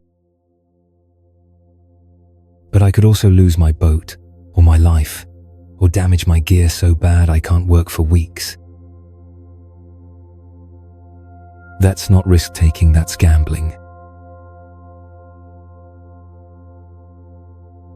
He gestured toward the window. But on a day when conditions are right, I might venture out to spots other captains consider too far or too difficult. That's calculated risk based on understanding my capabilities and reading the environment correctly. Jake felt something clicking into place. So it's about sustainable challenge versus unsustainable pushing. Exactly. The ocean rewards patience and punishes greed.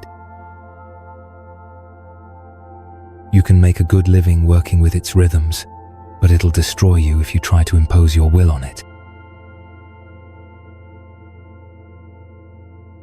They sat in comfortable silence for a while, the storm gradually weakening outside. Jake found himself thinking about his company in entirely new terms. When had growing fast become more important than growing well? When had he started measuring success by investor satisfaction rather than customer impact? Captain Henry, Jake said finally, what would sustainable growth look like in your world? The older man smiled. Well, I'd build my business around conditions that can be maintained long term. I'd reinvest profits in better equipment and training, not just bigger boats. I'd develop relationships with customers who value quality over volume. And I'd make sure my way of working could continue for decades without burning out the resource or myself. That sounds like it would grow slower than just pushing as hard as possible. Might. But it would also last longer and bring more satisfaction. Plus, when tough times come, and they always do, the sustainable businesses are the ones that survive. Captain Henry stood up as the wind finally began to calm. Storm's passing. I should head back before the next band hits. As he reached the door, he turned back. You know, son, there's lobstermen around here whose families have been working these waters for 6 generations. They didn't get there by treating every season like a sprint. They got there by learning to dance with the ocean instead of fighting it.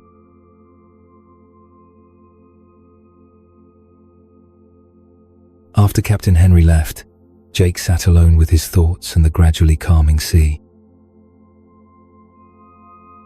For the first time in months, he turned off all his screens and just listened to the waves against the rocks below.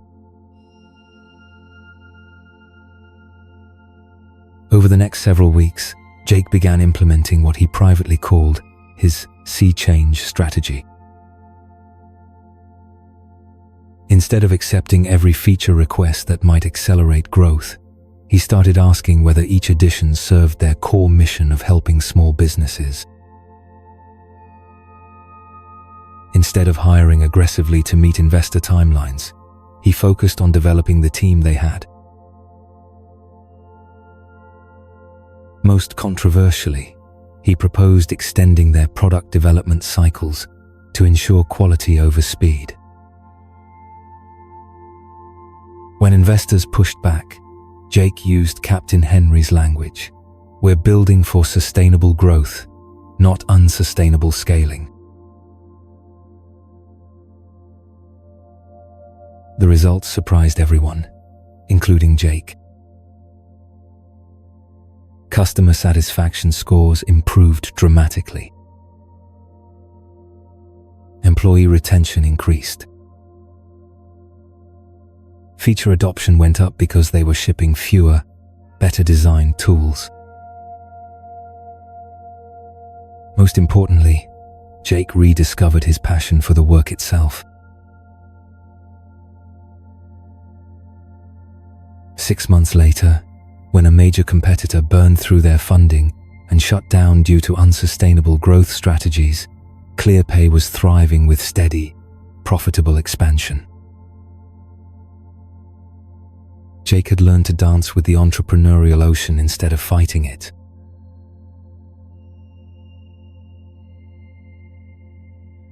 Jake and Captain Henry's story illustrates the Buddha's teaching about the middle way, finding the path between extremes that leads to sustainable success and genuine fulfillment. The Buddha discovered this principle when he realized that neither extreme asceticism nor indulgence led to enlightenment, but rather a balanced approach that he could maintain consistently. In entrepreneurial terms, the middle way means finding the balance between ambition and sustainability, between growth and stability, between pushing hard and burning out. Captain Henry understood what many startup founders forget. Systems that can't be maintained long-term eventually collapse, no matter how impressive their short-term results. The ocean metaphor beautifully illustrates the Buddhist concept of working with natural laws rather than against them. Just as the ocean has rhythms that wise fishermen learn to read and respect, business has natural cycles and limits that successful entrepreneurs learn to recognize and honor. Jake's transformation reflects the principle of right livelihood, work that doesn't harm oneself or others. When companies grow unsustainably, they often harm employees through overwork, customers through rushed products, and founders through burnout. Sustainable growth, while potentially slower, creates value for all stakeholders. The Buddha also taught about the danger of attachment to outcomes. Jake's initial suffering came from being attached to growth metrics that impressed investors rather than focusing on the process of serving customers well. When he shifted his attention to sustainable practices, better outcomes followed naturally. Captain Henry's wisdom about when to push and when to flow reflects the Buddhist understanding of effort and ease. Right effort isn't maximum effort. It's appropriate effort that can be sustained over time. This is especially relevant in startup culture, where hustling is often glorified without consideration of long-term sustainability. The story also demonstrates the principle of patience, one of the Buddhist perfections. In a culture that values speed above almost everything else, Jake learned that some things require time to develop properly. Like trees that grow slowly but last for centuries, businesses built with patience often outlast those built with haste. Finally, Jake's willingness to learn from Captain Henry, despite their different backgrounds, reflects the Buddhist value of beginner's mind, staying open to wisdom wherever it appears, even when it challenges our assumptions about how success should look. In your entrepreneurial journey, you can apply Captain Henry's ocean wisdom to build more sustainable success. Before making major business decisions, ask yourself, is this sustainable long-term, or am I just trying to impress investors? Sustainable strategies might grow slower initially but often prove more profitable over time. Develop your ability to read the currents in your industry. Just as Captain Henry learned to read weather patterns, successful entrepreneurs learn to recognize when market conditions favor aggressive expansion versus careful consolidation. Create systems that can scale without breaking. Instead of just hiring more people to handle growth, invest in processes and culture that can maintain quality at larger sizes. Build relationships with customers who value what you're actually trying to create, not just those who represent the biggest immediate revenue opportunity. Sustainable businesses are built on sustainable customer relationships. Remember that your competitors who are growing fastest aren't necessarily building the strongest businesses. Sometimes the tortoise really does win the race, especially in industries where trust and reliability matter more than flashy features. Most importantly, regularly reconnect with your original mission. Jake's confusion cleared when he remembered why he started ClearPay in the first place, to help small business owners like his parents. As we prepare to continue our journey, reflect on these questions inspired by Jake's sea change. Are you building your business around sustainable practices, or are you prioritizing short-term metrics that might be unsustainable? What would change if you optimized for longevity rather than speed? When did you last pause to read the currents in your industry rather than just pushing harder? What might the ocean of your market be trying to tell you about timing and strategy? If you knew that your business needed to thrive for decades rather than just reach the next funding round, what would you do differently starting tomorrow?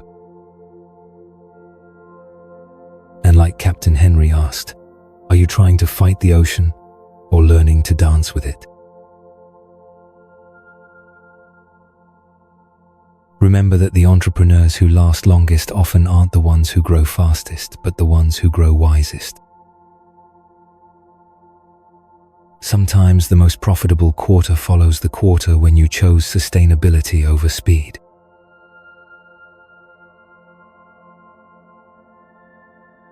From the windswept coastline where Jake learned to dance with entrepreneurial tides, we now travel to the vibrant arts district of Brooklyn, where creativity and commerce dance an eternal tango in galleries, studios, and coffee shops filled with dreamers and doers. This is the story of the artist's truth, and I promise you, it's not the truth you think it is. Imagine you've built your career around sharing beauty with the world, but every day you feel like you're compromising the very thing you set out to protect.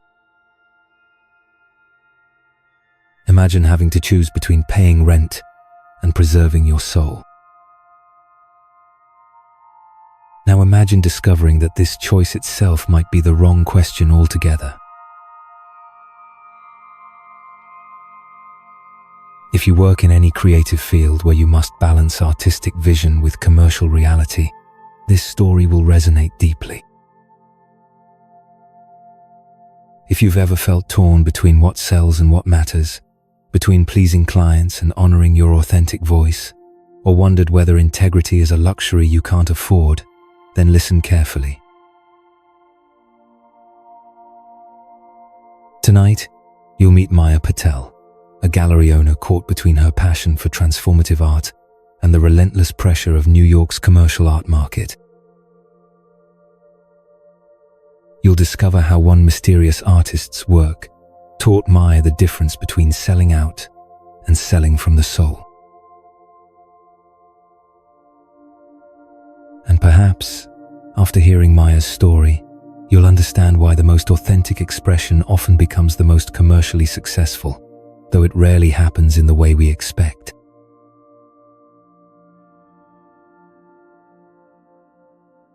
Maya Patel stood in her small but respected gallery space in Bushwick at 6:30 p.m. on a rainy Thursday in November, staring at walls that would be empty by morning.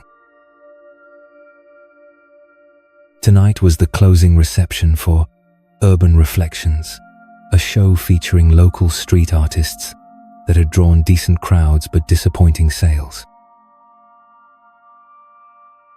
Tomorrow, her landlord would collect rent that had increased 40% over 2 years, and Maya wasn't sure how she'd cover it. At 32, Maya had been running Liminal Gallery for 5 years, building it from a raw warehouse space into what Art Forum had called a vital bridge between emerging talent and established collectors. She'd started with a simple mission: showcase work that transforms how people see the world, giving platform to artists whose voices might otherwise go unheard. But good intentions didn't pay bills in Brooklyn's gentrifying art scene. Maya's gallery existed in an uncomfortable middle space, too experimental for traditional collectors who wanted safe investments, too expensive for the young artists and creative communities who loved the work but couldn't afford it. She'd watch neighboring galleries either close or transform into commercial showrooms featuring art that matched high-end furniture. The pressure was mounting from every direction. Her business partner, James, wanted to shift toward more commercial work, abstract paintings that looked good in corporate lobbies, photographs that complemented modern apartments. "We can still show challenging work," he argued, "but we need anchor pieces that actually sell." Maya understood his logic. Last month, a gallery 3 blocks away had sold a single large abstract painting for $35,000, more than Maya's entire quarterly revenue.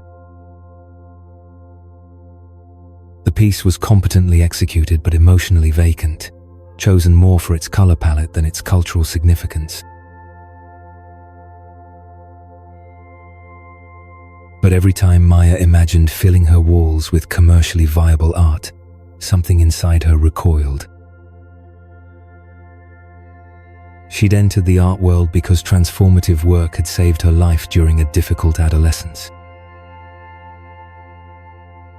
The right piece at the right moment could shift someone's entire perspective, heal trauma, or inspire change. How could she reduce that power to mere decoration? The rain drummed against the gallery's large windows as Maya walked through the space one final time before the reception. The current show featured work by Miguel Santos, a young Puerto Rican artist whose paintings explored displacement, identity, and resilience in gentrifying neighborhoods. The pieces were powerful, technically masterful, and deeply relevant to current social issues. They were also proving impossible to sell to her usual collector base. Maya paused in front of Miguel's centerpiece, a large canvas titled "Invisible Bridges" that depicted figures reaching across gaps in crumbling infrastructure. The painting was stunning, but 3 months of showing it had generated more tears than sales. People were moved by it, but moving and purchasing were apparently different responses. At 7 p.m., the gallery began filling with the usual mix of artists, art lovers, and potential collectors. Maya watched interactions carefully, noting how people engaged with Miguel's work. The young people looked mesmerized, the older collectors looked uncomfortable, and the few serious buyers looked elsewhere. She was refilling wine glasses when she noticed him, an elderly Asian man in a simple dark suit, standing motionless in front of invisible bridges for nearly 20 minutes. While others moved through the space taking quick photos for social media, he seemed to be actually seeing the painting. Maya approached him during a lull in conversations. "What draws you to this particular piece?" The man looked at her with eyes that seemed much younger than his weathered face. "It reminds me of something I painted 40 years ago, when I first came to America." "You're an artist?" "Was. Now I teach meditation at the Buddhist center down the street." He extended his hand. "I'm Henry Chen." "Maya Patel. I own the gallery." She studied his face more carefully. "Wait, Henry Chen? Didn't you show at the Whitney in the 80s? Henry smiled, modestly. "Different lifetime. I stopped showing my work in 1987. Maya was stunned. Henry Chen had been a rising star in the contemporary art scene before mysteriously disappearing from public view. His work had explored themes of cultural identity and spiritual awakening with a unique visual language that critics had called revolutionary. "Why did you stop?" "Because I realized I was creating art to impress critics rather than to serve truth," Henry said simply. When your work becomes about career advancement rather than authentic expression, it stops being art and becomes performance. But you were successful. Your pieces are still sought after by collectors. Success in the art market and success as an artist aren't always the same thing, Henry observed. I was making work that looked like Henry Chen paintings, rather than work that came from Henry Chen's soul. Maya felt something shift in her chest. How do you tell the difference? Henry was quiet for a moment, studying Miguel's painting again. When you create from authentic need, whether to process pain, celebrate beauty, or communicate truth, the work has what Buddhists call Buddha nature. It awakens something in people because it came from an awakened place in you. And when you don't, then you're just arranging colors and forms to create desired responses. It might be skillful, it might even be beautiful, but it doesn't transform anyone, including the artist. Maya looked around her gallery with new eyes. But how do you survive financially if you only create work that's authentic? The art market rewards what's safe, what fits existing categories. Does it? Henry asked gently. Or does it reward what gallery owners think is safe? The work that lasts, the pieces that appreciate in value over decades, are usually the ones that felt too radical or personal when they first appeared. He gestured toward Miguel's painting.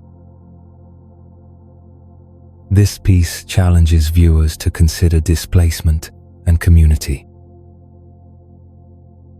It doesn't offer easy comfort. But 20 years from now, when people want to understand what it felt like to live through gentrification in Brooklyn, this will be a historical document as well as a work of art. That doesn't help me pay rent tomorrow. Henry smiled compassionately. I understand the dilemma. But consider this. What if the problem isn't choosing between authenticity and commercial success? What if the problem is how you're thinking about commercial success? I don't follow. Miguel's work speaks to young people, immigrants, families facing displacement. These aren't traditional art collectors, but they're people who desperately need to see their experiences reflected and honored. What if there was a way to make art accessible to the communities it serves? Maya had never considered this possibility. Like what? Payment plans. Community fundraising. Partnerships with organizations that serve these populations. Art doesn't have to be sold only to wealthy individuals who can afford to pay full price immediately. Henry pulled out his phone and showed Maya a photo. This is the community center where I teach meditation. They've been wanting to commission a mural for 2 years, but can't afford Miguel's usual rates. What if instead of one collector buying invisible bridges for 80 community members contributed 100 each to commission a mural that would serve hundreds of people daily? But that's not how the art market works. Exactly. The art market as it currently exists serves a tiny percentage of people who could benefit from transformative art. What if you pioneered a different model? Maya spent the next hour talking with Henry about alternative approaches to supporting artists and sharing their work. Instead of competing for traditional collectors, what if Liminal Gallery became a bridge between authentic artists and the communities their work served? Over the following months, Maya experimented with Henry's suggestions. She organized community art days, where groups could purchase work collectively. She partnered with local organizations to commission pieces for public spaces. She created payment plan options that made original art accessible to people who loved it but couldn't afford traditional gallery prices. Most surprisingly, these approaches attracted a new kind of collector, people who were drawn to work with genuine community connection and social relevance. Maya discovered that authenticity, rather than limiting her market, had actually expanded it to include people who cared more about meaning than status. 6 months later, Liminal Gallery was not only financially stable, but had become a model for other galleries interested in community-centered approaches. Miguel's work was selling steadily to collectors who understood its cultural significance, and Maya had rediscovered her original passion for sharing transformative art.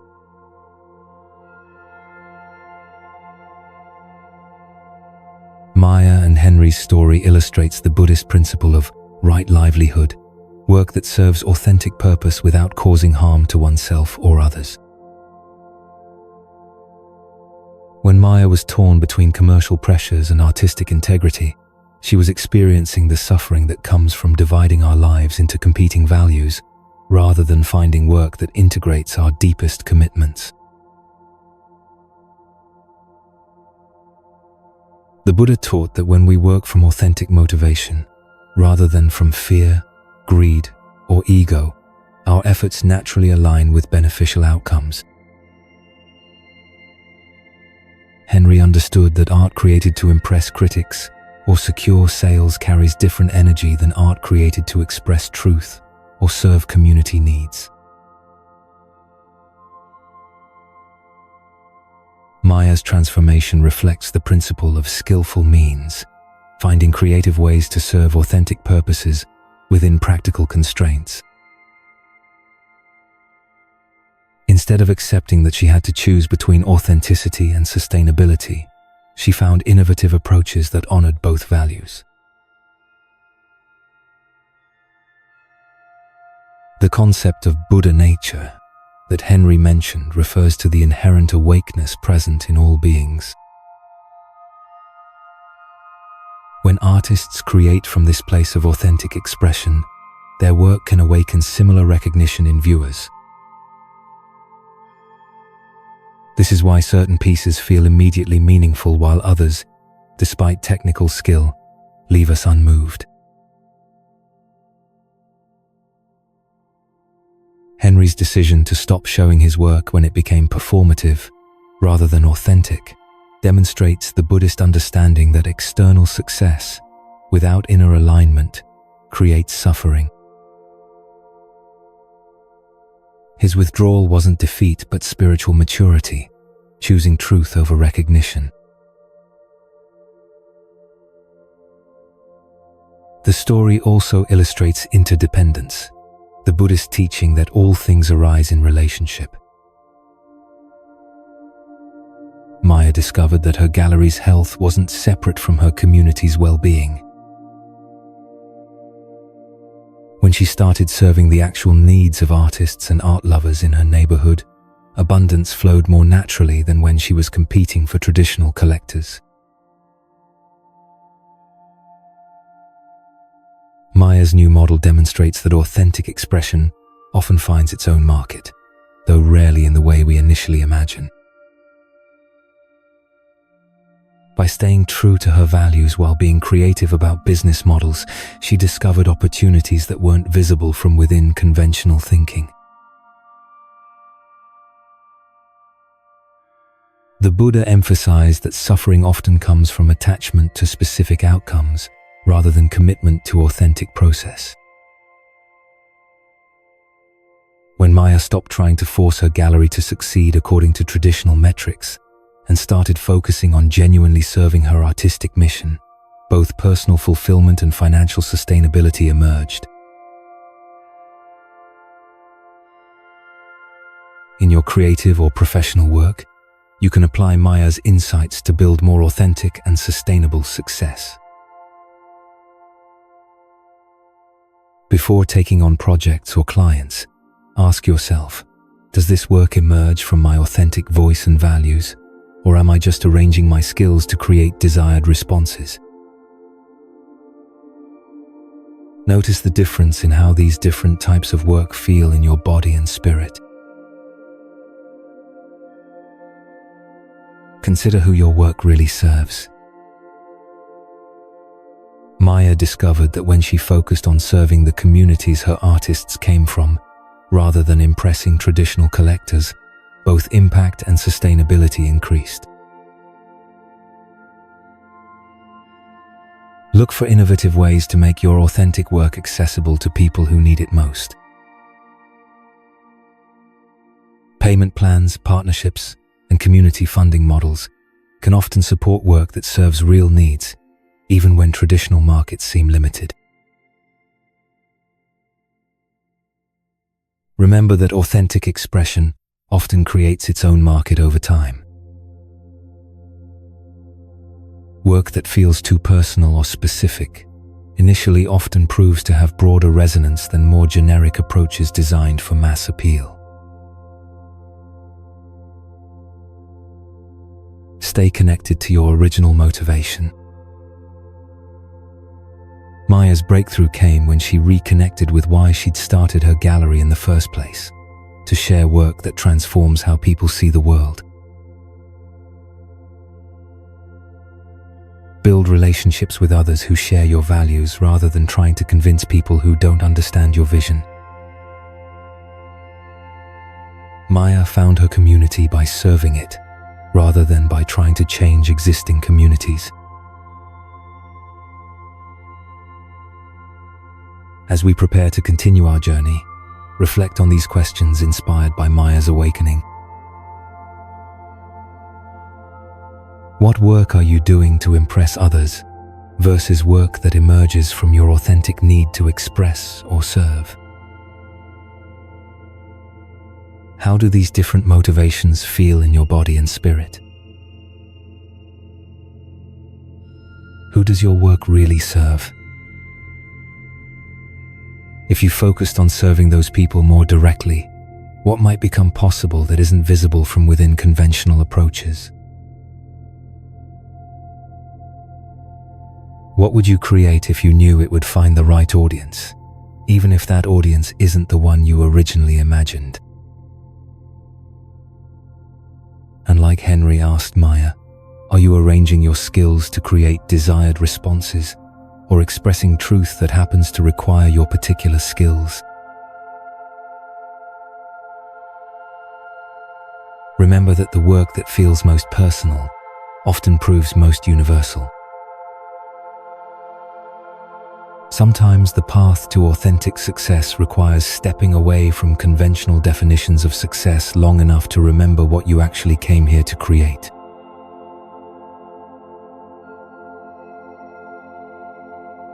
From the vibrant gallery where Maya learned to honor authentic expression, we now board a ferry crossing Puget Sound in Washington state, where the lights of Seattle twinkle across dark waters and the Olympic Mountains stand silhouetted against the star-filled sky.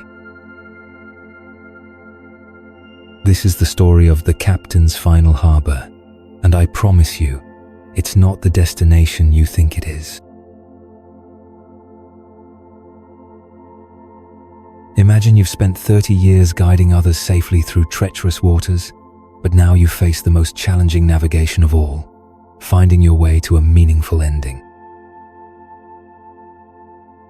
Imagine being known for your steady leadership, but feeling completely lost when that leadership is no longer needed. If you're a senior professional approaching retirement, if you've built your identity around what you do rather than who you are, or if you're struggling with how to pass on decades of hard-earned wisdom, this story will speak to the deepest parts of your soul. If you've ever wondered what legacy really means, or feared that your best contributions are behind you, then listen with your whole heart. Tonight, you'll meet Captain Elena Rodriguez, who for 30 years has guided travelers safely across these waters, and who tonight faces her final voyage before retirement. You'll discover what she learned in her last conversation with a fellow traveler that transformed her understanding of endings, beginnings, and the timeless wisdom that connects every journey we make. And perhaps, after hearing Elena's story, you'll understand why the most important harbors aren't always the ones marked on maps.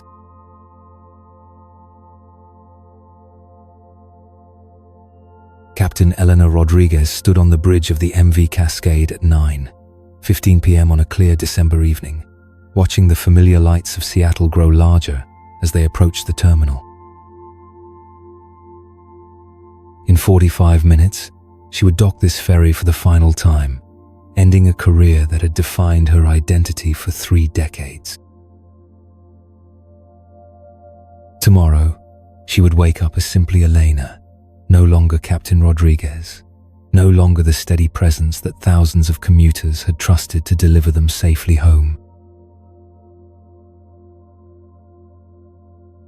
At 58, Elena was retiring earlier than required, but the Maritime Authority had offered an attractive package, and her wife Carmen had been dreaming of travel that didn't involve work schedules dictated by tide tables.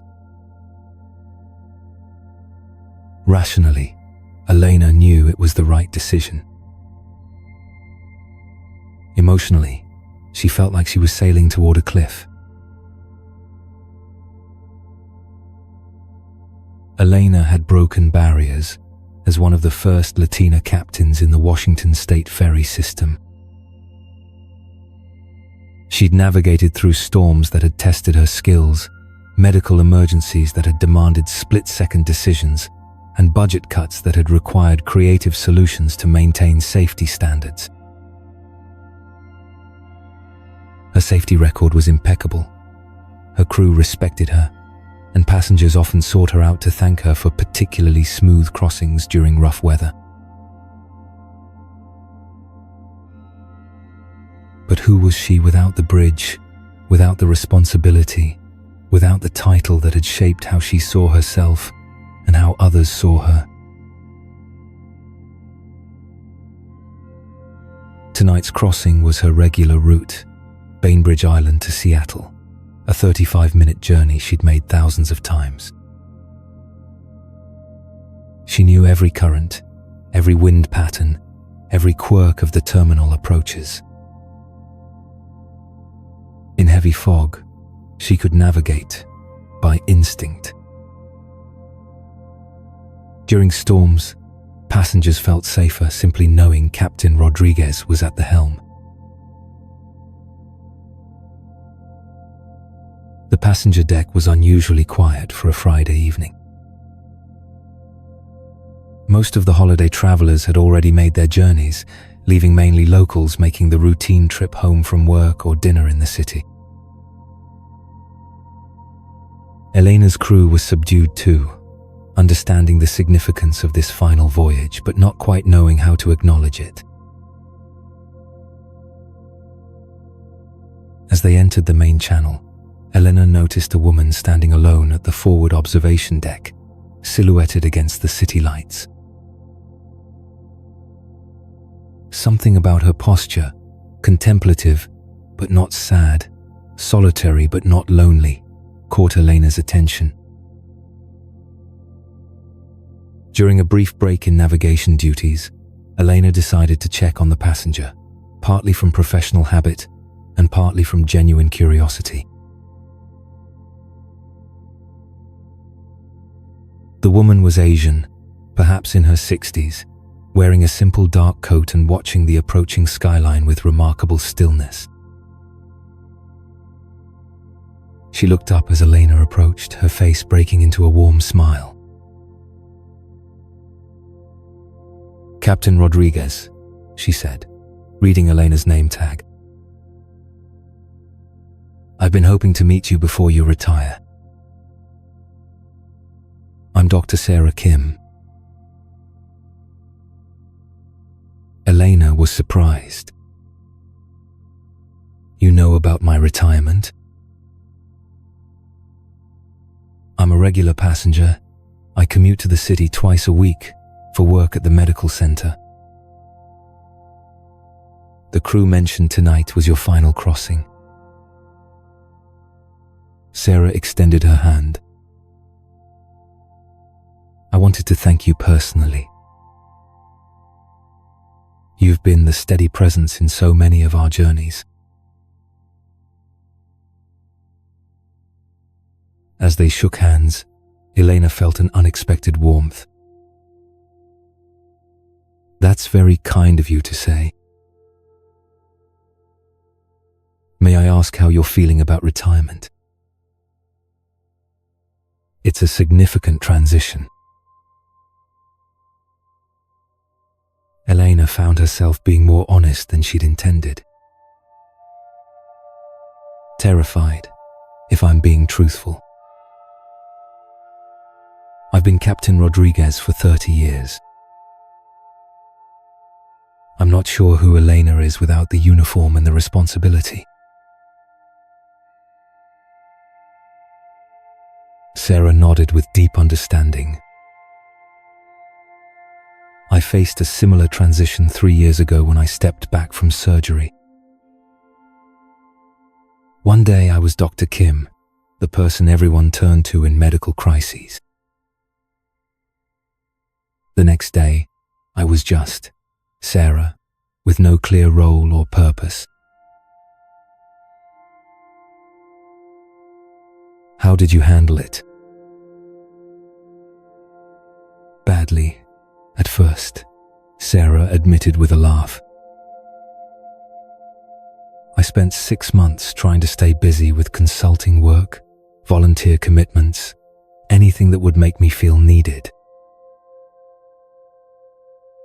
I was running from the transition instead of moving through it. They stood together in comfortable silence for a moment, watching the Seattle waterfront grow closer. The Space Needle was lit up against the night sky, and the Ferris wheel on the pier traced slow, colorful circles. What changed? Elena asked. I met a wise teacher who helped me understand the difference between retiring from something and graduating to something, Sarah said. He was a Buddhist monk who'd spent 40 years in monastery leadership before stepping into an elder teacher role. He told me something I'll never forget. What was that? He said, every ending is also a beginning, but only if you're willing to let go of who you've been to discover who you're becoming. Sarah turned to face Elena directly. Your 30 years as captain weren't just a job, were they? They were a form of service, a way of caring for people. Elena felt something stirring in her chest. Yes, exactly. I loved being responsible for people's safe passage. There's something sacred about that trust. That sacred quality doesn't retire when you do, Sarah said gently. It just finds new forms of expression. What do you mean? Think about what you've really been doing all these years. Yes, you've been navigating ships, but more fundamentally, you've been guiding people through transitions, from one shore to another, from work to home, from worry to safety. That's a form of wisdom that goes far beyond maritime knowledge. Elena had never thought about her work in quite those terms, but Sarah's words resonated deeply. She thought about the countless passengers who'd relaxed visibly when rough weather announcements came in her calm, confident voice. The tourists she'd helped navigate not just the waters, but their anxiety about unfamiliar territory. The commuters who'd found peace in the reliable rhythm of her crossings. The elder monk I mentioned, Sarah continued, he didn't stop teaching when he stepped down from formal leadership. Instead, he became available for a different kind of guidance, helping people navigate life transitions, offering perspective that only comes from decades of experience. But I'm a ferry captain, not a spiritual teacher. Are you? Sarah asked with a gentle smile. Or are you someone who spent 30 years learning how to guide people safely through uncertain waters? That's a pretty profound metaphor for life, don't you think? Elena looked out at the water, seeing it with new eyes. The skills she'd developed, reading conditions, maintaining calm in chaos, making steady progress despite obstacles, were indeed applicable far beyond maritime settings. Sarah, can I ask what you ended up doing with your transition? I started mentoring young doctors, particularly women and people of color entering surgery. I realized that my years of experience navigating medical hierarchies and high-pressure situations could help others avoid some of the pitfalls I'd encountered. Sarah's eyes lit up. I also began teaching mindfulness to healthcare workers dealing with burnout. Turns out, the steady presence I'd cultivated in the operating room was exactly what other professionals needed to learn. And you found that fulfilling? More than I expected. When you're in the thick of your career, you don't realize how much wisdom you're accumulating. It's only when you step back that you can see the bigger patterns and share insights that might take others decades to discover on their own. As they neared the Seattle terminal, Elena felt a shift in her perspective about the approaching docking. Instead of an ending, it was beginning to feel like a different kind of departure, not toward emptiness, but toward new possibilities she hadn't yet imagined. "Elena," Sarah said as they prepared to disembark, "may I suggest something? Before you decide what retirement looks like, spend some time thinking about the wisdom you've gained that others might need. Your experience navigating challenges, building trust, maintaining safety under pressure, these are rare skills that extend far beyond maritime settings." Eleanor thanked Sarah warmly as passengers began gathering their belongings. As she returned to the bridge for the final docking procedures, Elena felt something she hadn't experienced in months: curiosity about her future rather than fear.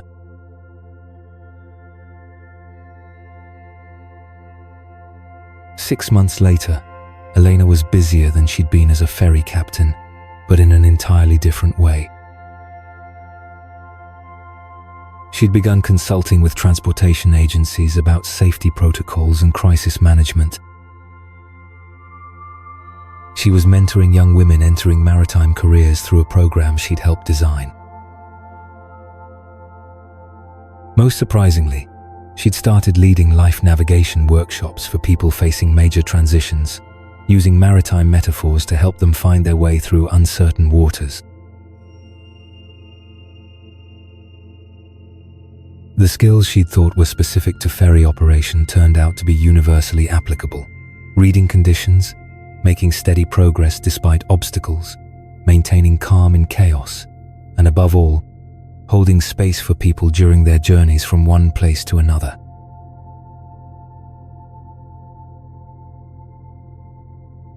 Elena's story illustrates the Buddhist teaching about skillful transition and the continuity of wisdom across life phases. When we identify strongly with our professional roles, retirement can feel like a kind of death, the end of who we've been without clarity about who we're becoming. The Buddha taught about impermanence not to create despair about endings, but to help us understand that change is the natural order of things. When we resist transitions, we create suffering. When we move with them mindfully, they become opportunities for growth and new forms of service. Sarah's guidance about retiring from something versus graduating to something reflects the Buddhist understanding that wisdom, once gained, doesn't disappear when circumstances change. The qualities Elena developed as a captain, steady presence, crisis management, protective care for others, were transferable assets rather than job-specific skills. This relates to the Buddhist concept of non-self, understanding that our true nature isn't limited to any particular role or identity. Elena discovered that being a captain was something she did, not something she was.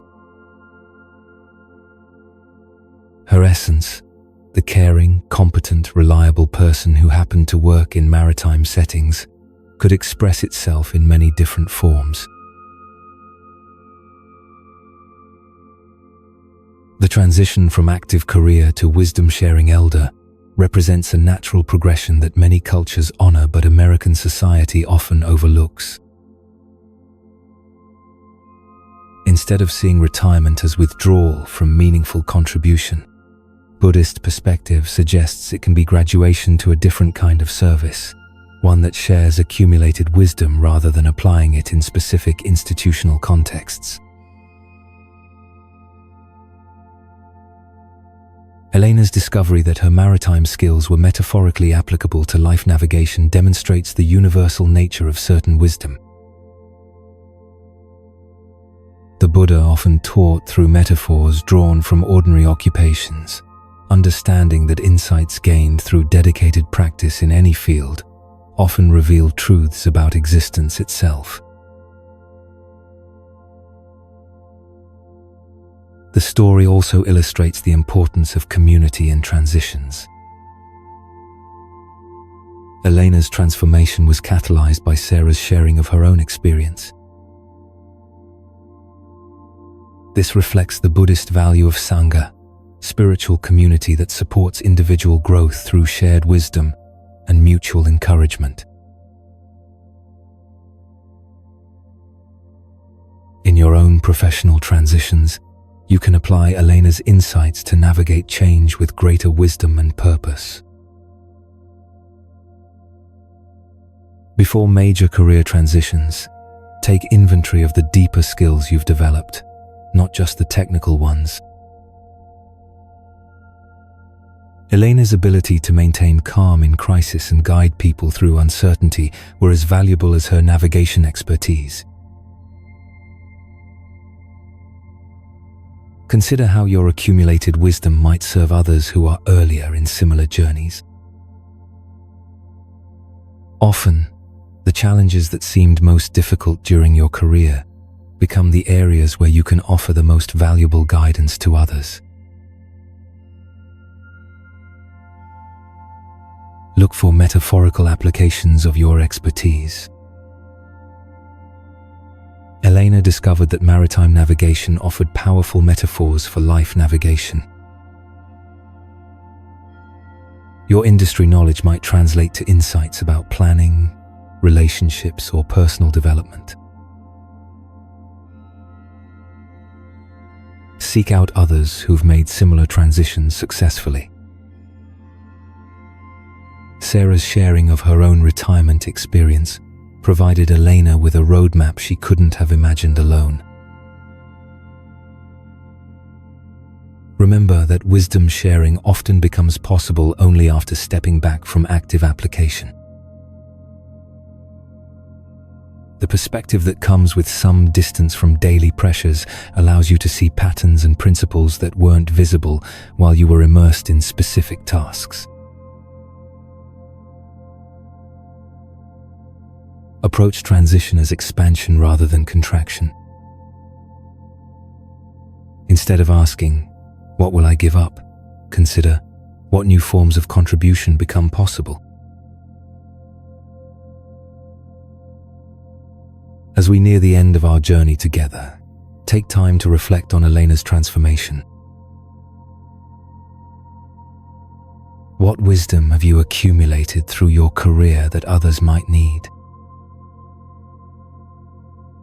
What challenges that felt overwhelming to you early on might be areas where you could guide others? If you approached your next life phase as graduation rather than retirement, what new possibilities might emerge? What would it mean to honor your accumulated expertise while remaining open to unexpected forms of expression? How might your specific professional experience translate metaphorically to broader life wisdom? And like Elena discovered, what if the ending of one identity is actually the beginning of a larger contribution to the world? Remember that the harbor you're sailing toward might not be the final destination, but rather the launching point for entirely new adventures. Sometimes our greatest impact comes not from what we do in our careers, but from how we share what we've learned along the way.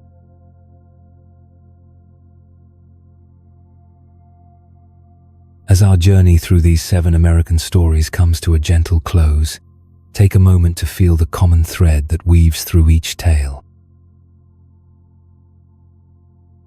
From Alex's digital awakening in Silicon Valley to Elena's wisdom transition on Puget Sound, each story reveals the same profound truth. Success without inner peace is incomplete, but peace combined with purposeful action creates a life of deep fulfillment.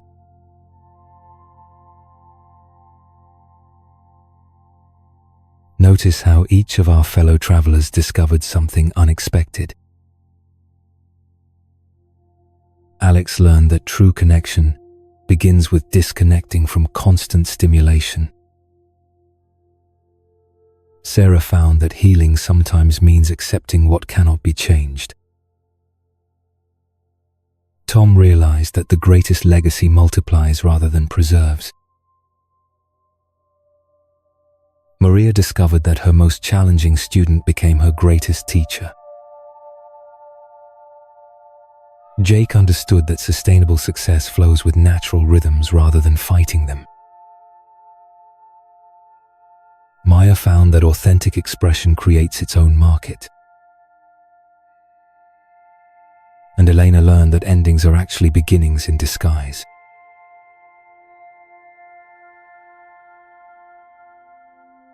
These aren't just stories, they're mirrors, reflecting your own potential for transformation. Each challenge our travelers faced, you've probably faced in your own way. Each breakthrough they experienced is available to you, starting with your very next breath. The Buddha's ancient wisdom speaks as clearly to today's professionals as it did to seekers 2,500 years ago, because human nature, our desires, fears, and deepest longings, remains remarkably consistent across time and culture. What changes are the circumstances. What endures is our capacity for awakening, for finding peace within purpose, for discovering that the success we seek externally already exists within us.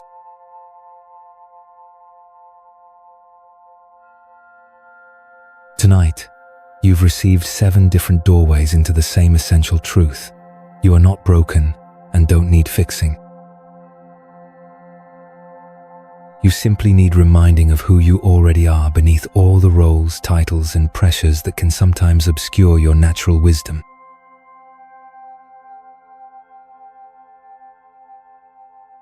Rest well, dear traveler.